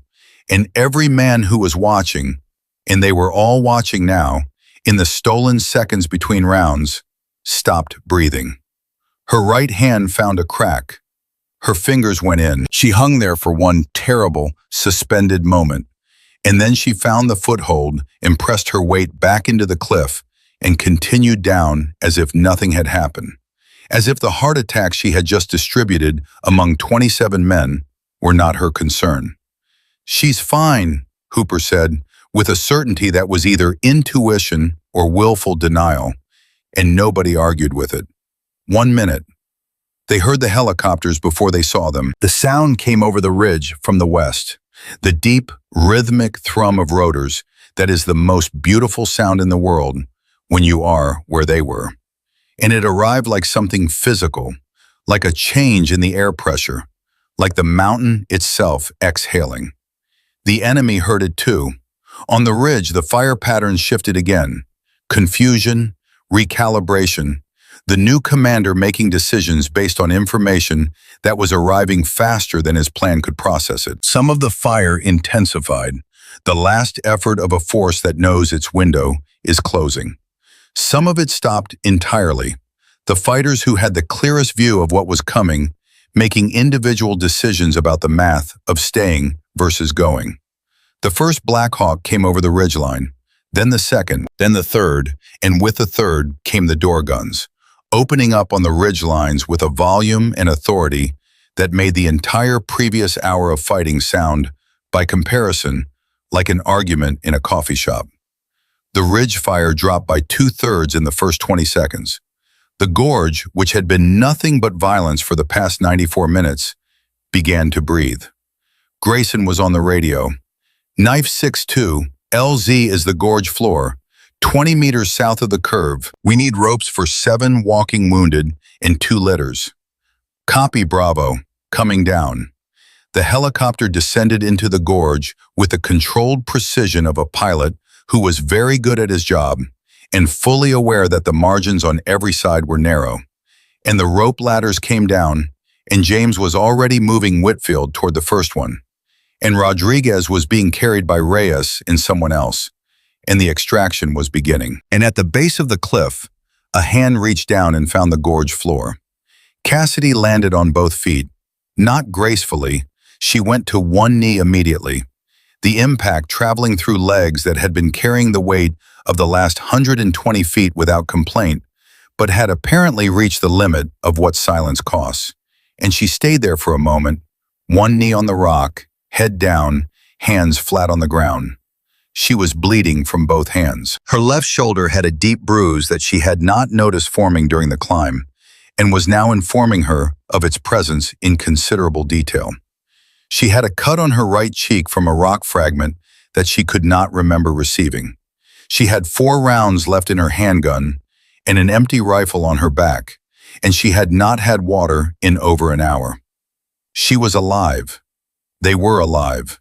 The helicopters were here. A hand appeared in her field of vision. She looked up. Grayson was standing above her, his right arm extended, his face carrying an expression that was not what she had expected and was not what she knew how to immediately categorize. Not relief, exactly. Not gratitude, exactly. Something that had both of those things in it, and something older than both of them. She took his hand. He pulled her to her feet, and he held her arm for a moment after she was standing. The way you hold someone's arm when you want to make absolutely certain they are steady before you let go. And then he said the thing that he had been working toward for the last hour without knowing he was working toward it. The thing that was both simple and the most complete admission he had made in 15 years of command. "I should have listened to you," he said. She looked at him for a moment. Behind them, the extraction was continuing. Ropes and rotors and the organized chaos of 27 people leaving a place they should never have been. Around them, the gorge was still loud, but differently loud, the helicopter's presence having changed the acoustic signature of the fight from something threatening to something that was in the process of being resolved. "Yes," she said, "you should have." He nodded, once. She turned toward the helicopter. The rope ladder swayed under Cassidy's weight as the Black Hawk held its hover 40 feet above the gorge floor. And she climbed it the way she had climbed the cliff, one hold at a time, not looking down, not looking up, just the next rung and then the next, her bleeding hands leaving small dark prints on the olive-colored nylon that she did not notice until later when someone pointed them out. She was the last one up. That was not an accident. She had waited at the base of the rope while the wounded went first. James directing traffic with the focused authority of a man who has made himself the final word on the subject of who moves when. And then the walking wounded, and then the men who were intact but depleted, which was all of them, which was everyone, because there is no such thing as a person who comes through 94 minutes of what had just happened and is not depleted in some fundamental way that won't fully show itself until later, until the quiet comes and the body presents its invoice. She climbed. The door gunner grabbed her forearm when she reached the top and pulled her in with the practiced efficiency of someone who had done this extraction motion so many times it lived in his muscles rather than his mind. She tumbled into the helicopter and the door gunner was already back on his weapon. And below them the gorge shrank as the Black Hawk climbed, and Cassidy pressed herself against the interior wall and looked out the open door at what they were leaving. The gorge looked different from up here, smaller, more contained. It was possible from this altitude to see the entire kill box that the insurgent commander had constructed, the ridge lines on both sides, the approach from the east, the curve that had been their last defensive position, and to understand, with the cold clarity of distance, how thoroughly they had been trapped, how perfectly the geometry had been arranged, how much had needed to go right in order for any of them to be in this helicopter looking down at it instead of still inside it. She looked at the cliff she had climbed. From up here, it looked impossible. She knew it wasn't because she had done it, but the knowing and the seeing were having a disagreement about each other that she filed away to deal with at a later time when she had more resources available. Grayson was across the helicopter from her, his back against the opposite wall, and she caught him looking at the cliff too. He didn't say anything, neither did she. Some things don't need words added to them. The flight to Bagram took 27 minutes. In those 27 minutes, Tyler James worked on 4 people simultaneously, moving between them in the cramped space of the helicopter with the choreographic efficiency of someone running a very small, very chaotic hospital, talking constantly, not to the patients, but to himself, a running, quiet commentary that was part assessment and part instruction, and part, if you listen carefully, something that sounded like negotiation, bargaining with outcomes, arguing with the odds. Whitfield was his primary concern. The side wound had been managed in the gorge, but managed under fire with limited supplies was a category of management that James was not satisfied with, and he rebandaged it 3 times on the flight, each time slightly dissatisfied with the previous version. And Whitfield submitted to this with the passive cooperation of a man who had decided that arguing with the corpsman was a project requiring energy he didn't currently have. "You're going to be annoying about this for weeks," Whitfield said, somewhere over the second ridge. "I'm going to be annoying about this for as long as it takes," James said, not looking up from the bandage. "The wound is fine. The wound is what I say it is." "That's not..." "Whitfield, the first rule of the corpsman..." "The corpsman decides. Yeah, I remember." A pause. "You made that rule up." "All the best rules are made up. Hold still." Rodriguez, who was across from them with his calf wound wrapped and elevated, watched this exchange with the expression of a man cataloging it for future use. He had taken 2 pain management tablets from James's kit. James's second-best tablets, he had been informed, with the strong implication that best tablets required a more serious wound, and was beginning to look slightly less like someone who had been shot and slightly more like someone who had been shot and was now in a controlled pharmaceutical dialogue with the fact. "Hey, James," Rodriguez said. "What? Am I going to walk right?" James looked up at him. Not the quick look of someone who has already processed the answer and is deciding how to deliver it, but the longer look of someone who is doing an honest calculation and respects the person enough to take the time. "Your fibula is intact. The soft tissue damage is significant. You'll walk fine. You'll run fine, eventually. The PT is going to be its own adventure." "How long?" 8 weeks minimum, probably 12. Rodriguez absorbed this. "My daughter turns 2 in 6 weeks. James stopped what he was doing, looked at Rodriguez directly. "You will be at that birthday party," he said. "I'm telling you that. You will be there." Rodriguez nodded slowly, and the nod was the kind that a person makes when they need to hear something more than they need to evaluate whether it's true. And James let it be exactly that and went back to Whitfield's bandage. Grayson sat across from Cassidy for 27 minutes and did not speak to her for most of them, which was not avoidance, she understood that, but was instead the particular silence of a leader processing the distance between what he had expected the day to be and what it had turned out to be. She had seen it before in commanders. The recalibration that happens when a person's model of reality is corrected by events. Some commanders process that quickly, some never fully processed it at all, and spent years applying the old model to situations that no longer fit it. She watched his face without being obvious about it, a skill she had developed, the watching without appearing to watch, born of years in rooms where she was the person being evaluated and had learned to evaluate back as a form of survival. And she tried to read which kind of commander he was going to turn out to be. He caught her watching. "Your hands," he said. She looked down at them. The bleeding had slowed to the category of bleeding that announces itself as dried rather than wet. The cuts across her fingers and palms, mapping the cliff in a way she could now read almost like a record of where each handhold had been. "They're fine. James, after he finishes with the people who actually need it." Grayson was quiet for a moment. "That's not how I'd describe your hands right now." "Commander," she looked at him steadily. "I've had worse from a bad rappel. Let James work."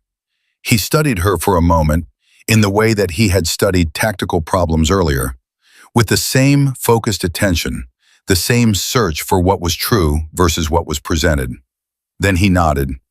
"You know what they're going to say," he said, and his voice had shifted into something more private, something that was between the two of them and not a command communication. "At the debrief, about what you did, I know what some of them will say. It was outside protocol. I know. You disobeyed a direct order." She looked at him. "Which order specifically?" A pause. He turned the question over. "Maintain position." "I was told to maintain position at the rear of the column," she said. "There was no column at that point. There was a defensive perimeter at the gorge curve, which I was not part of, and an active threat that the perimeter could not address from its position." She let a beat pass. "I can make the argument, sir. I've thought about it." Something moved across his face that she might have described, in a generous moment, as the beginning of something like amusement. "I imagine you have." He leaned his head back against the helicopter wall. "The argument won't matter to certain people." "No," she agreed, "it won't. I'll handle those people." She looked at him sharply, not because she doubted it, she wasn't sure yet whether she doubted it, but because it was a thing that needed looking at directly. "You don't have to do that." "I know I don't have to." His voice was flat and final, in the way of a man who has made a decision rather than stating an intention. "I'm going to anyway." The helicopter banked, and the light through the door changed, and below them, Bagram materialized through the heat haze.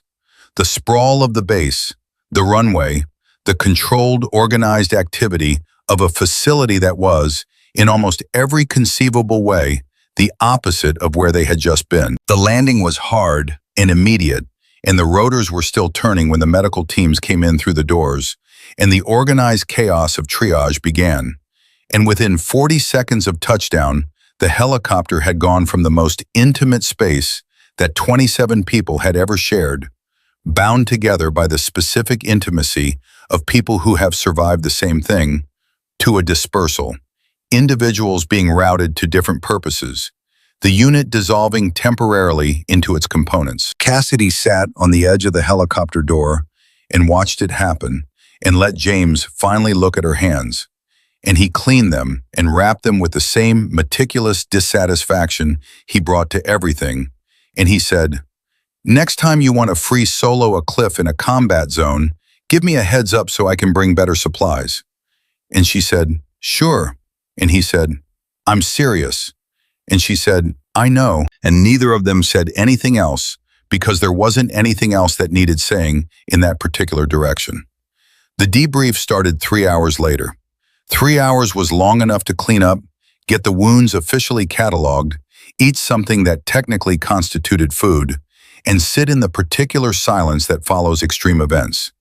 The silence that isn't peaceful, but is instead the acoustic signature of a nervous system trying to reestablish its baseline. Cassidy sat in that silence in a corner of the medical bay with her wrapped hands in her lap and her rifle, unloaded, cleaned, back to its resting state, beside her, and she thought about the cliff.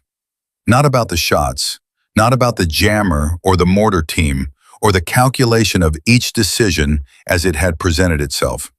About the climb itself, about the moment 60 feet up when the rock had given way under her right boot and she had swung out over nothing and the gorge had spread below her like a terrible painting, and the only thing between her and it had been the 3 fingers of her left hand in a crack that was too narrow, and a will that had decided, at some point earlier that morning, that it was not done yet. She thought about that, about what lived in a person that makes that decision, whether it was something you were born with or something that accumulated over years of small decisions that each added an invisible layer to the thing you were capable of when the thing you were capable of was the only thing left. She didn't arrive at a conclusion. She wasn't sure conclusions were the point. Hooper appeared and sat down beside her without asking if she wanted company, which was the right call because she would have said she didn't, and he would have been wrong to listen. He sat with his forearms on his knees and his big hands loose between them, and he didn't say anything for a while, which was how Hooper communicated the majority of what he communicated. "Rodriguez is going to be okay," he said finally. "I know, James told me. Whitfield too." "Yes," a pause. "The kid who said, 'It's over, we're dead.'" He paused again. "That was me." She looked at him. His face was entirely composed, not ashamed. Hooper didn't do shame in the small, corrosive way that some people wore it, but honest in the way of a man who has decided that the accurate record matters more than the flattering one. "I've been in 9 combat deployments," he said. "I've never said that before. I need you to know I know what it means that I said it." "Sam," she said, "you said it because it was true." "It was true when I said it." "Yes." "It stopped being true about 90 seconds later." He looked at her. "Because of what you did." She didn't say anything. "I've been doing this for 22 years, he said. "I've seen brave things, plenty of them. Men doing things that cost them everything because the alternative was unacceptable. That's the category I put what I've seen today in." He paused. "I want you to know that I know." It was the longest thing she had ever heard Hooper say, and she understood the cost of it. The specific cost of a man like that translating something internal into words. And she accepted it the way you accept something that is genuinely meant, which is not with deflection and not with the performance of modesty, but with the simple acknowledgement that it was received. "Thank you," she said. He nodded, stood, walked away. That was Hooper. The debrief was everything Grayson had predicted and nothing she hadn't already prepared for. There were 7 people in the room. Grayson, Dietz, 2 officers from the intelligence component who had the careful, institutional faces of people whose job involved managing information rather than acquiring it, and two men from the Command Review Board whose presence had been requested with a speed that told her this was not going to be a routine after-action assessment. The senior review board officer was a captain named Marsh. He was 50-something, gray at the temples, with the erect posture of a man who had spent decades communicating authority through his spine. He looked at Cassidy the way certain people looked at things that complicated their models. Not hostile exactly, but with a specific brand of careful attention that was the professional cousin of hostility. "Lieutenant Brennan," he said, "walk me through your decision to leave your assigned position." She walked him through it. She used precise language, the language of an operational report rather than a personal narrative, and she gave him the sequence, the observation of the cliff as a firing position, the calculation of what it could achieve versus what the current situation could achieve, the assessment that the mortar team and the coordinating sniper represented the highest value targets, and that her assigned position offered no angle on either, the decision. Marsh listened without expression. Then, "You were ordered to maintain position." "I was ordered to maintain position at the rear of the column. At the time I moved, there was no column." "That's a narrow interpretation of the order." "It's the accurate interpretation." A very brief silence. Marsh's eyes didn't change.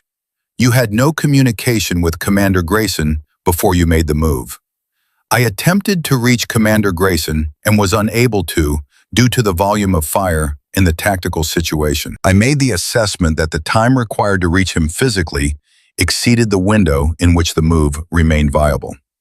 "So you acted unilaterally." "I acted on the best available information in the time available." She paused one beat. "Sir?" Marsh looked at Grayson. "Commander, did you authorize this action?" Grayson had been sitting at the table with the stillness of a man who had been waiting for this question specifically and had prepared for it. "I observed Lieutenant Brennan making the assessment and beginning the move," he said. "I did not countermand it." "That's not authorization." "No," Grayson said. "It isn't." He held Marsh's gaze. "It's what happened." One of the intelligence officers, younger with a notebook he had been writing in continuously, looked up. "Lieutenant, the jammer. The handgun shot at approximately 200 meters. Walk us through the decision process." She walked him through that too. The angle problem from the first ledge, the traverse to the upper shelf, the 3 shots before the successful hit. He wrote everything down with the focused attention of someone who found the technical information genuinely interesting. And she understood that his interest was not about evaluating her, but about the intelligence implications, about what the jammer's presence on that ridge said about the support structure behind the ambush, about who had provided the hardware, about what that hardware's origin said about who had planned this. The debrief ran for 2 hours and 40 minutes. At the end of it, Marsh stood and gathered his notes and looked at Cassidy with the expression of a man who has encountered a situation his existing framework doesn't quite accommodate and is in the process of building a new one. He didn't say what he was thinking. He wasn't the kind of man who said what he was thinking in rooms like this. But something in the look communicated that the framework was in construction. And that was different from the look he had walked in with. "Thank you, Lieutenant," he said. She said nothing. After Marsh and the intelligence officers left, the room was quiet for a moment with Grayson and Dietz and Cassidy in it. And the quiet had the specific texture of the aftermath of something formal that has ended before anything was actually resolved. Dietz spoke first. Dietz usually spoke first after formal things, which was either a personality trait or a professional habit so ingrained it had become one. "That went about as expected," he said. "Yes," Grayson said. "The jammer is the interesting piece. Marsh knows it. Those intelligence people definitely know it. That hardware doesn't come cheap, and it doesn't come easily, which means this operation was backed by something bigger than a local command structure, which means the intelligence picture on this area just changed significantly. He paused. Which means what happened today is going to be a very important data point for a lot of people. And Brennan's role in acquiring that data point, Grayson said, Dietz pulled at his earlobe, is going to be acknowledged appropriately. He looked at Cassidy. There will be language debates about how it's framed. There will be people who focus on the protocol question. There will be a period of, he stopped, started again. It won't be immediate, and it won't be without friction. But, Grayson said, but 27 people got on those helicopters, Dietz said simply. That is a fact that exists independent of any framework anyone wants to put around it. And facts like that tend to reassert themselves. Eventually, Cassidy had been sitting very still through this exchange, listening, and now she looked at Dietz, this soft, rumpled, brilliant man who had spent an hour in the worst moments of his career holding a dead radio and refusing to stop trying. And she thought about what it cost someone like him to say what he had just said, in the institution he worked within, with the specific pressures his position carried. And she thought, he means it. He actually means it. Paul, she said. It was the first time she had used his first name. He looked at her. Thank you for staying on that radio, she said. Every time. He blinked behind his smudged glasses. Then he nodded, once, and looked at the table, and pulled at his earlobe, and said nothing, which for Dietz meant considerably more than what it might mean for someone else. That evening, she sat outside the medical bay on a concrete step and looked at the sky, which was doing the thing Afghan skies did at dusk, turning colors that seemed to require more words than English provided. Her hands were wrapped. Her shoulder had been officially examined and declared bruised, but intact. She had eaten 2 full meals in 3 hours, and her body had processed both with the efficiency of something running on reserves that were finally being replenished. She was tired in the way that goes down to the cellular level, the way that sleep begins to address but doesn't finish. But she was also not yet able to sleep because the body that needs sleep the most is often the last one to achieve it, wound up on its own chemistry, unable to shift down from the state it has been maintaining since before dawn. Reyes found her there. He came and sat beside her on the concrete step without asking, which seemed to be a theme among the men today, and he had 2 cups of coffee, bad coffee, the institutional kind that tasted like someone had described coffee to a machine and the machine had done its best, and he held one out to her. She took it. They sat for a while in the cooling evening and drank the bad coffee and didn't say anything. Then Reyes said, I told my wife about you. On the satellite phone after the debrief. She looked at him. I mean, I didn't give her operational details. Obviously, I just said, he paused, turning the coffee cup in his hands. I told her there was someone on my team who did something today that I'm going to think about for the rest of my life. He paused again. She asked if it was a man or a woman. I said it was a woman. She said, of course it was. Cassidy looked at him for a moment. Then she looked back at the sky. Your wife sounds smart, she said. She's the smartest person I know. He smiled. Don't tell her I said that. She'll use it as evidence in every argument we have for the next 30 years. A beat of quiet. Not uncomfortable. The kind of quiet that settles between people who have shared something unrepeatable and are both still in the process of understanding what it means. Can I ask you something? Reyes said. Sure. Up on the cliff, when that rock gave way, he stopped. I was watching. We were all watching. And you just caught yourself and kept going.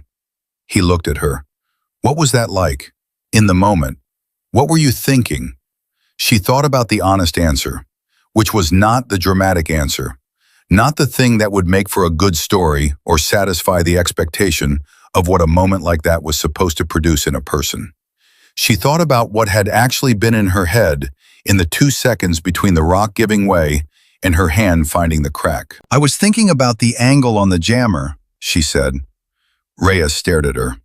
I was calculating whether the position I was trying to reach was going to give me the right geometry, whether I had the angle I needed. She paused. I didn't have room to think about the fall. He stared at her for another moment. Then he laughed. Not the adrenaline laugh from the gorge.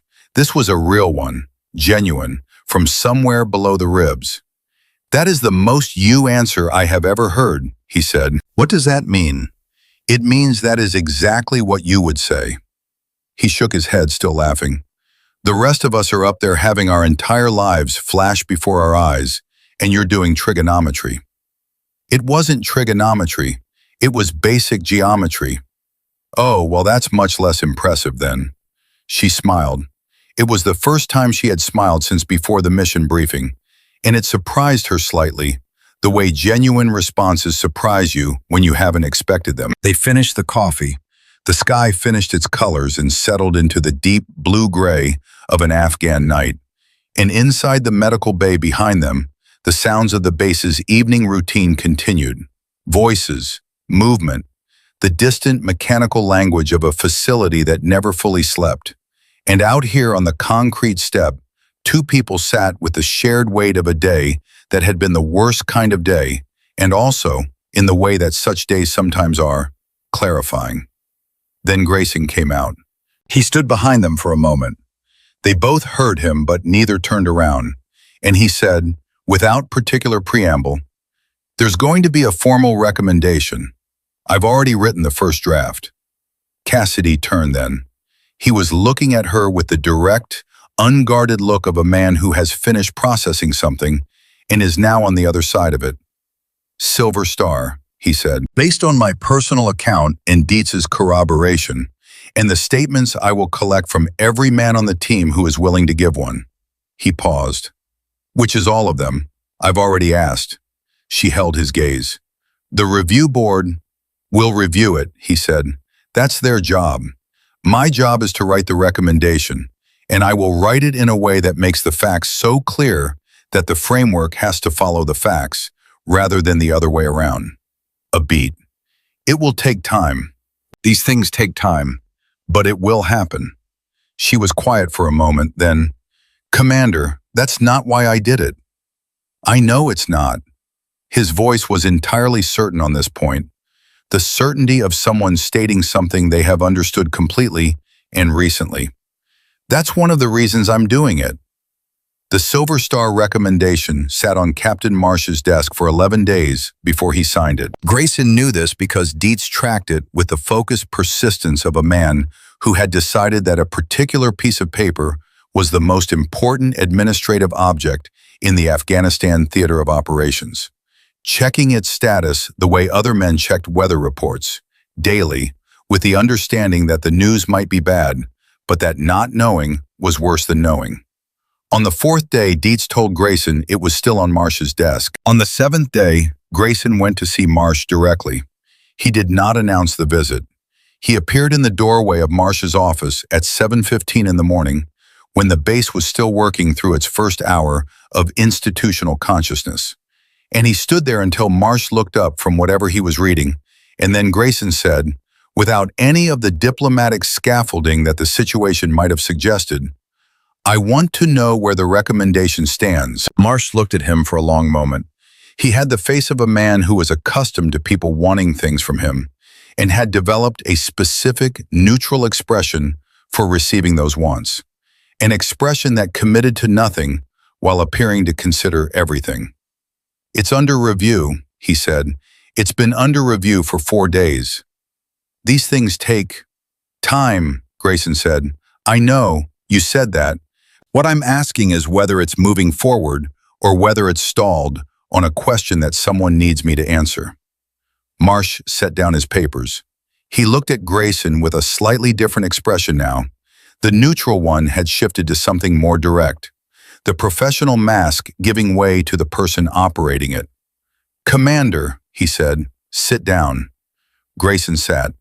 "The facts of what Lieutenant Brennan did are not in question," Marsh said.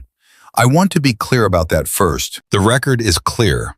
My job is to determine how those facts are framed within an institutional context that has its own requirements." "Requirements," Grayson said. "There are people above me, Commander, who have concerns about the precedent."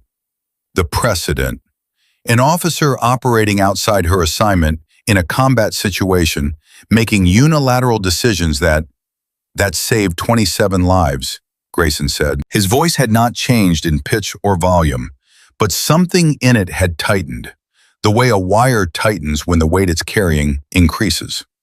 Captain, I have been in this uniform for 15 years. I have written 9 decoration recommendations. I have never sat across from a superior officer and had to argue that a person deserves recognition for saving 27 lives. I would like to understand what precedent could possibly outweigh that specific fact. Marsh was quiet. The office was quiet. Outside, the base had begun its morning noise. Vehicles, voices, the distant percussion of routine, and it pressed against the silence in the room without entering it. The concern, Marsh said carefully, is that recognizing the specific nature of her actions, the unilateral nature, creates a framework that other personnel might interpret as permission to think for themselves when their commanders are unavailable and people are dying, Grayson said. Captain, that is already the framework. That has always been the framework. It's called initiative. The entire SEAL selection process is built on selecting for initiative. We spend years developing it in these people. When it saves 27 lives, the institution's response cannot be to look for reasons to qualify the recognition. Another silence. Longer this time. Marsh looked at his desk, at the papers that included, somewhere in their stack, Grayson's recommendation. He looked at Grayson. He looked at his desk again. Then he picked up a pen. "I'm going to tell you something, Commander," he said, off the record. "All right. I've read your recommendation 3 times. I've read Dietz's corroboration. I've read the statements from your team." He paused. "All 27 of them." Another pause. "In 28 years, I have never had every member of a team submit a personal statement in support of a decoration. Not once." He looked at Grayson steadily. "That's not nothing." "No," Grayson said. "It isn't." Marsh signed the recommendation. He signed it with the decisive stroke of a man who has made a decision he should have made several days earlier and has chosen not to examine that gap too closely. And he handed it to Grayson across the desk, and he said, "It still has to go up the chain. I can move it forward. I cannot guarantee the timeline." "I understand," Grayson said.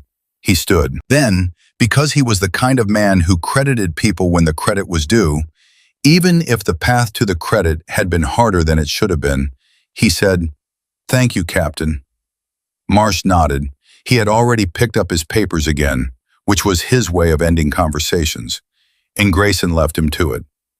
Cassidy did not know about any of this. She was in physical therapy. She had been in physical therapy for 6 days, which was how long it had taken for the full inventory of the climb to present itself in the days after the adrenaline finished its work, and her body, freed from the obligation of keeping her alive at maximum output, began presenting its complaints in order of severity. The shoulder was the headline, a partial tear of the rotator cuff from the moment 60 feet up, when the rock had given way and the entire force of her body had been caught by her left arm. And the physical therapist, a quietly competent Navy lieutenant named Chen, who had the specific gift of being honest about pain without being unkind about it, had told her on the first day that the tear was significant and that the recovery was going to require patience. Cassidy had looked at him and said, "How long?" Chen had said, "Full operational status? 4 months minimum, possibly 6. She had absorbed this with the stillness she brought to all incoming information, and then she had said, "What do I need to do?" And Chen had said, "Everything I tell you, exactly as I tell you, without trying to accelerate the timeline because you think you know better." She had looked at him. "I know that look," he said. "That's the look of someone who is about to tell me they've had worse, or that they have a high pain tolerance, or that the timeline I gave them is conservative and they intend to test its conservatism. I wasn't going to say any of that. Good, because the rotator cuff doesn't care about your pain tolerance or your operational timeline or anything except the specific biological process of repairing torn tissue, which moves at its own speed regardless of what you think about it. He paused. 4 months, if you do what I tell you. She did what he told her. 6 days in, the shoulder was still loud with pain in the mornings and quieter in the afternoons after the work, and she moved through the exercises with the focused patience of someone who had decided to be in a different kind of relationship with time than she was accustomed to.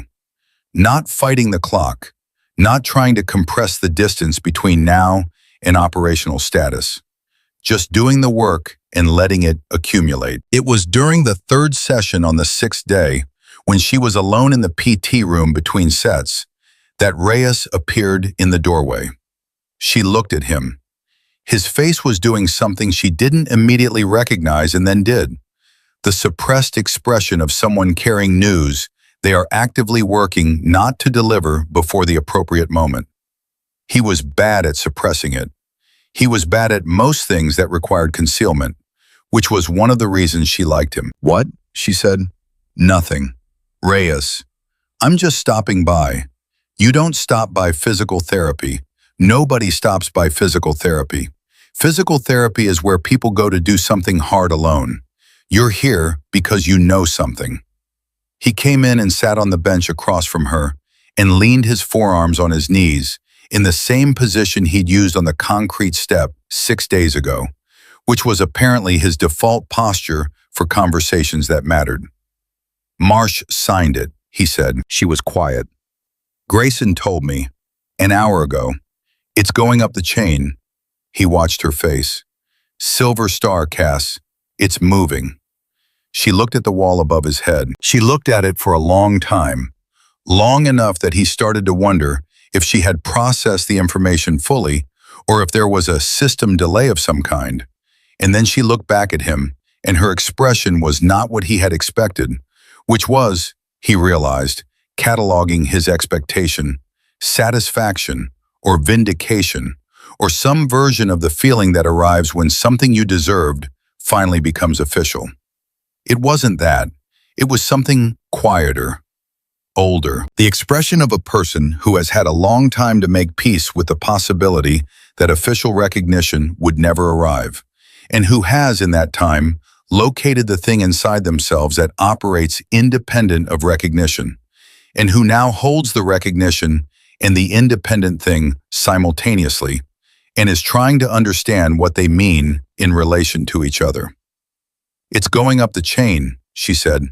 "It hasn't been decided. It's going to be decided. You don't know that." "Cass," he looked at her steadily. 27 statements. Every man. Grayson wrote 12 pages. Dietz wrote 9. Hooper, who I have personally never seen write more than 2 sentences about anything, wrote 4 pages. He paused. Whitfield wrote from the hospital. Rodriguez wrote with his non-dominant hand because his left hand is still in a cast. He stopped. "It's going to be decided." She looked at her wrapped hands, at the way the bandaging had diminished over the 6 days, the cuts healing in the systematic way of wounds that have been properly managed, closing themselves with the steady patience of biological process. She thought about what Reyes had just described. 27 men writing statements, Hooper with 4 pages, Rodriguez with his wrong hand, and she felt something move through her chest that she identified as the specific emotion that arrives when you understand, for the first time, or the first time clearly, that you are not alone in a thing you thought you had been carrying by yourself. "Thank you for telling me," she said. "I also came for another reason," Reyes said. He reached into his jacket and produced a photograph, slightly bent at one corner, the kind of photograph you carry in a pocket rather than a wallet. He held it out. She took it. It was a little girl, dark curly hair, enormous eyes, mid-laugh at something outside the frame, the specific full-body laugh of a child who has not yet learned to contain delight. She was wearing a blue dress and holding a piece of birthday cake in one hand, in the way that suggested the cake had arrived very recently and she was still in the process of deciding what to do with it. "Rodriguez's daughter," Cassidy said. "Elena, turned 2 yesterday." Reyes's voice had shifted into something that was not quite professional, the register that existed underneath the register. He was there. They medevaced him to Landstuhl for the surgery, and then he was on a flight home inside a week, made it with 2 days to spare. She looked at the photograph for a long time, at Elena mid-laugh with her birthday cake, at the frozen moment of a child's joy that existed because a corpsman had wrapped a wound in a helicopter and made a promise and meant it, because 27 men had fought to hold a gorge for 4 minutes that felt like 4 years, because a woman had climbed a cliff that should not have been climbable and found targets that should not have been findable at those distances with those weapons in those conditions. She doesn't know any of it, Cassidy said. She never will. She's just turning 2. No, Reyes said. She doesn't know. He was quiet a moment. But Rodriguez knows, and Rodriguez will carry that for the rest of his life. What it cost to be there. He looked at Cassidy. What it cost someone else for him to be there. She handed the photograph back. He didn't take it. He said to give it to you, Reyes said. He wanted you to have it. She looked at the photograph again, at Elena, at the cake and the blue dress and the laugh that didn't know anything about gorges or cliffs or the distance between a wounded man and his daughter's birthday. She folded it carefully and put it in her own pocket, against her chest, where she would carry it for years, through every deployment and every debrief, and every moment when the institution she served reminded her of the distance between what she had done and what it was willing to say about what she had done. She would carry Elena's laugh against her chest, and it would be enough. It would always be enough. The ceremony happened on a Tuesday. Not the Silver Star ceremony. That was still 4 weeks away, still moving through the chain with the deliberate momentum of institutional process, gathering signatures and authorizations at each level with a thoroughness that Dietz tracked and reported to Grayson, and Grayson kept to himself, mostly. This was something else, something smaller and, in the way that smaller things sometimes are, more real. Grayson had called the team together in the briefing room, all 27, less the 4 still in medical facilities at various points in the system. Whitfield was at Walter Reed. Rodriguez was home in Tucson. 2 others were in recovery at Landstuhl. The remaining 23 were present, seated and standing around the room with a particular casual organization of people who know each other well enough to not require arrangement. Cassidy sat at the back. She had been sitting at the back of rooms for most of her professional life, which she had long ago decided was a positional preference rather than a statement about belonging, although she understood that other people sometimes read it the other way. Grayson stood at the front.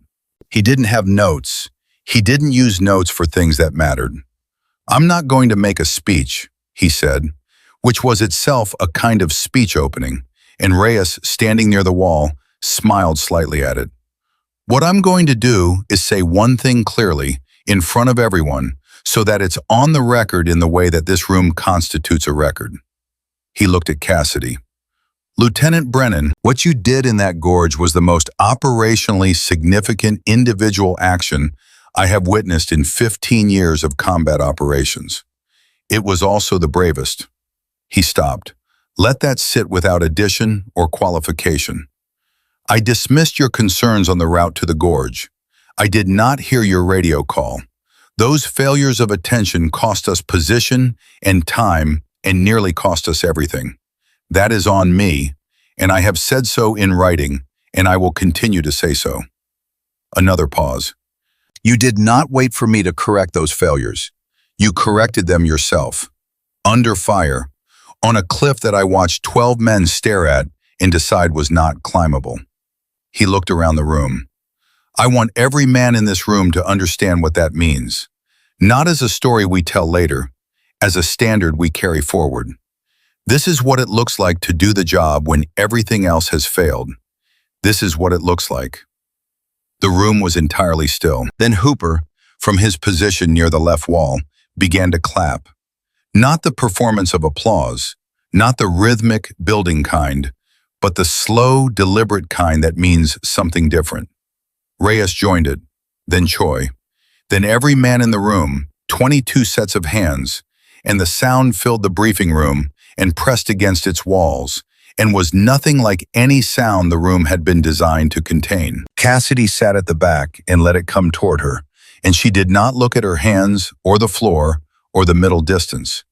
She looked at the room, at all 22 of them, at Hooper, who had said it was over, who had 4 pages, at Reyes, who had given her a photograph to carry, at Choi, still favoring his shoulder, clapping with the arm that worked, at James, who was chewing gum with the serene focus of a man whose entire professional philosophy was that people survive if you decide they're going to, and whose hands had made that philosophy true on the gorge floor and in the helicopter, and on the day he wrapped Cassidy's cuts and told her, "Next time, give him a heads up." She looked at all of them, and she understood, in the way you understand things that take a long time to become clear, but are obvious once they arrive, that this was what she had been working toward. Not the climb, not the shots, not the jammer going offline or the helicopters appearing over the ridge. Not even the 27 men getting on those ropes. It was this, the specific knowledge that she had been here, in this room, with these people, and that they knew it, and she knew it, and the knowing was mutual and irrevocable, and could not be qualified away by any institutional framework that anyone sat at any desk and applied to it. The Silver Star ceremony was on a Wednesday, 5 weeks after the gorge. It was several officers from the intelligence component were there, and Cassidy understood from their presence that the jammer, the hardware she had taken offline with a handgun at 200 meters, had produced intelligence implications that extended significantly beyond the gorge, beyond the Kunar, beyond the immediate operational theater. The debrief on that subject had lasted 3 days and had involved people whose names she had not been given and whose faces suggested they spent most of their professional lives in rooms without windows. She stood at the front of the room in her dress uniform, which she had last worn 14 months ago, and which still fit exactly. And she stood at attention with the particular quality of attention she had, completely still, eyes forward, breathing regular, looking like someone who could stand like this for considerably longer than any ceremony required. Grayson read the citation. She heard it and did not hear it. Not because the words weren't precise. They were, she knew, because she had read a draft that Grayson had shown her, which he did not have to do and which she had understood as its own statement. But because the words were doing the thing that words do when they encounter an experience they are trying to describe, which is fall slightly short of it. The citation described actions. It described decisions and distances and outcomes. It could not describe the crack in the rock under her fingers at 60 feet. It could not describe the moment she had looked down and seen a man sitting against the gorge wall with his hands pressed to his side and decided not to look. It could not describe 4 seconds on the ledge, face up at the pewter sky, before she had rolled over and put her eye to the scope. The citation was correct. It was complete. It was not the thing itself, but the thing itself was inside it, if you knew where to feel. Marsh pinned the Silver Star to her dress uniform, and the room came to attention, and the sound of 23 pairs of heels coming together was the cleanest, most precise sound in the room. And Cassidy held her posture and looked straight ahead and felt the weight of the metal against her chest, above the pocket where she kept Elena's photograph. 2 weights, one heavier than the other, and not the one made of metal. Afterward, outside, in the sharp morning air of the Afghan plateau, Grayson found her standing alone. He came and stood beside her, not in front, not at a command angle, but beside her, the way you stand beside someone you consider an equal. They stood together for a moment without speaking, the way they had done in the helicopter, looking at the distance. "How does it feel?" he asked. She considered the question with the seriousness it deserved. "Like it matters," she said, "and like it's not the point." "What's the point?" She thought about Rodriguez's daughter, about Elena and the birthday cake and the laugh that didn't know anything. She thought about Whitfield at Walter Reed, who had called her 2 days ago from his room and talked for 20 minutes about very little and then said, at the end, before he hung up, "I think about it every day, that you climbed up there." She thought about Hooper in his 4 pages and the thing he had said on the bench. "I want you to know that I know." And she thought about what it had meant for a man like Hooper to translate something that large into words. 27, she said, "that's the point." Grayson nodded slowly. He understood. He had understood, she thought, since the moment on the gorge floor when he had pulled her to her feet and said, "I should have listened to you." And she had said, "Yes," and the world had continued anyway. "What happens now?" he said. "Chen says 4 months, possibly 6. She paused. "I'm going to do 4. He almost smiled. "Of course you are." After that, she said, "I come back." It wasn't a question. It wasn't a request. It was a statement of fact about the future, delivered with the same certainty she brought to calculations of wind and distance and the geometry of shots that shouldn't be possible. The same certainty she had carried up a cliff that couldn't be climbed. The same certainty that had lived in her before anyone recognized it and would live in her long after the medal and the ceremony and the citation and all the formal language of institutional recognition had receded into the distance of years. She was a SEAL. She had always been a SEAL. The gorge had not made her one. It had simply made the fact impossible to look away from. Grayson said, "I'll be here." She said, "I know." And that was the end of it, in the beginning of everything after. And 27 men were alive to wake up that morning in their various places. Hospital beds and family kitchens and Tucson living rooms with birthday decorations still on the walls, and carry forward whatever the gorge had left in them, which was different for each of them and the same for all of them, and not something that any citation or ceremony or institutional framework would ever fully contain. Cassidy Brennan had climbed a cliff that couldn't be climbed, taken shots that shouldn't have landed, and held a position on a shelf 8 inches wide until the thing she needed to happen happened.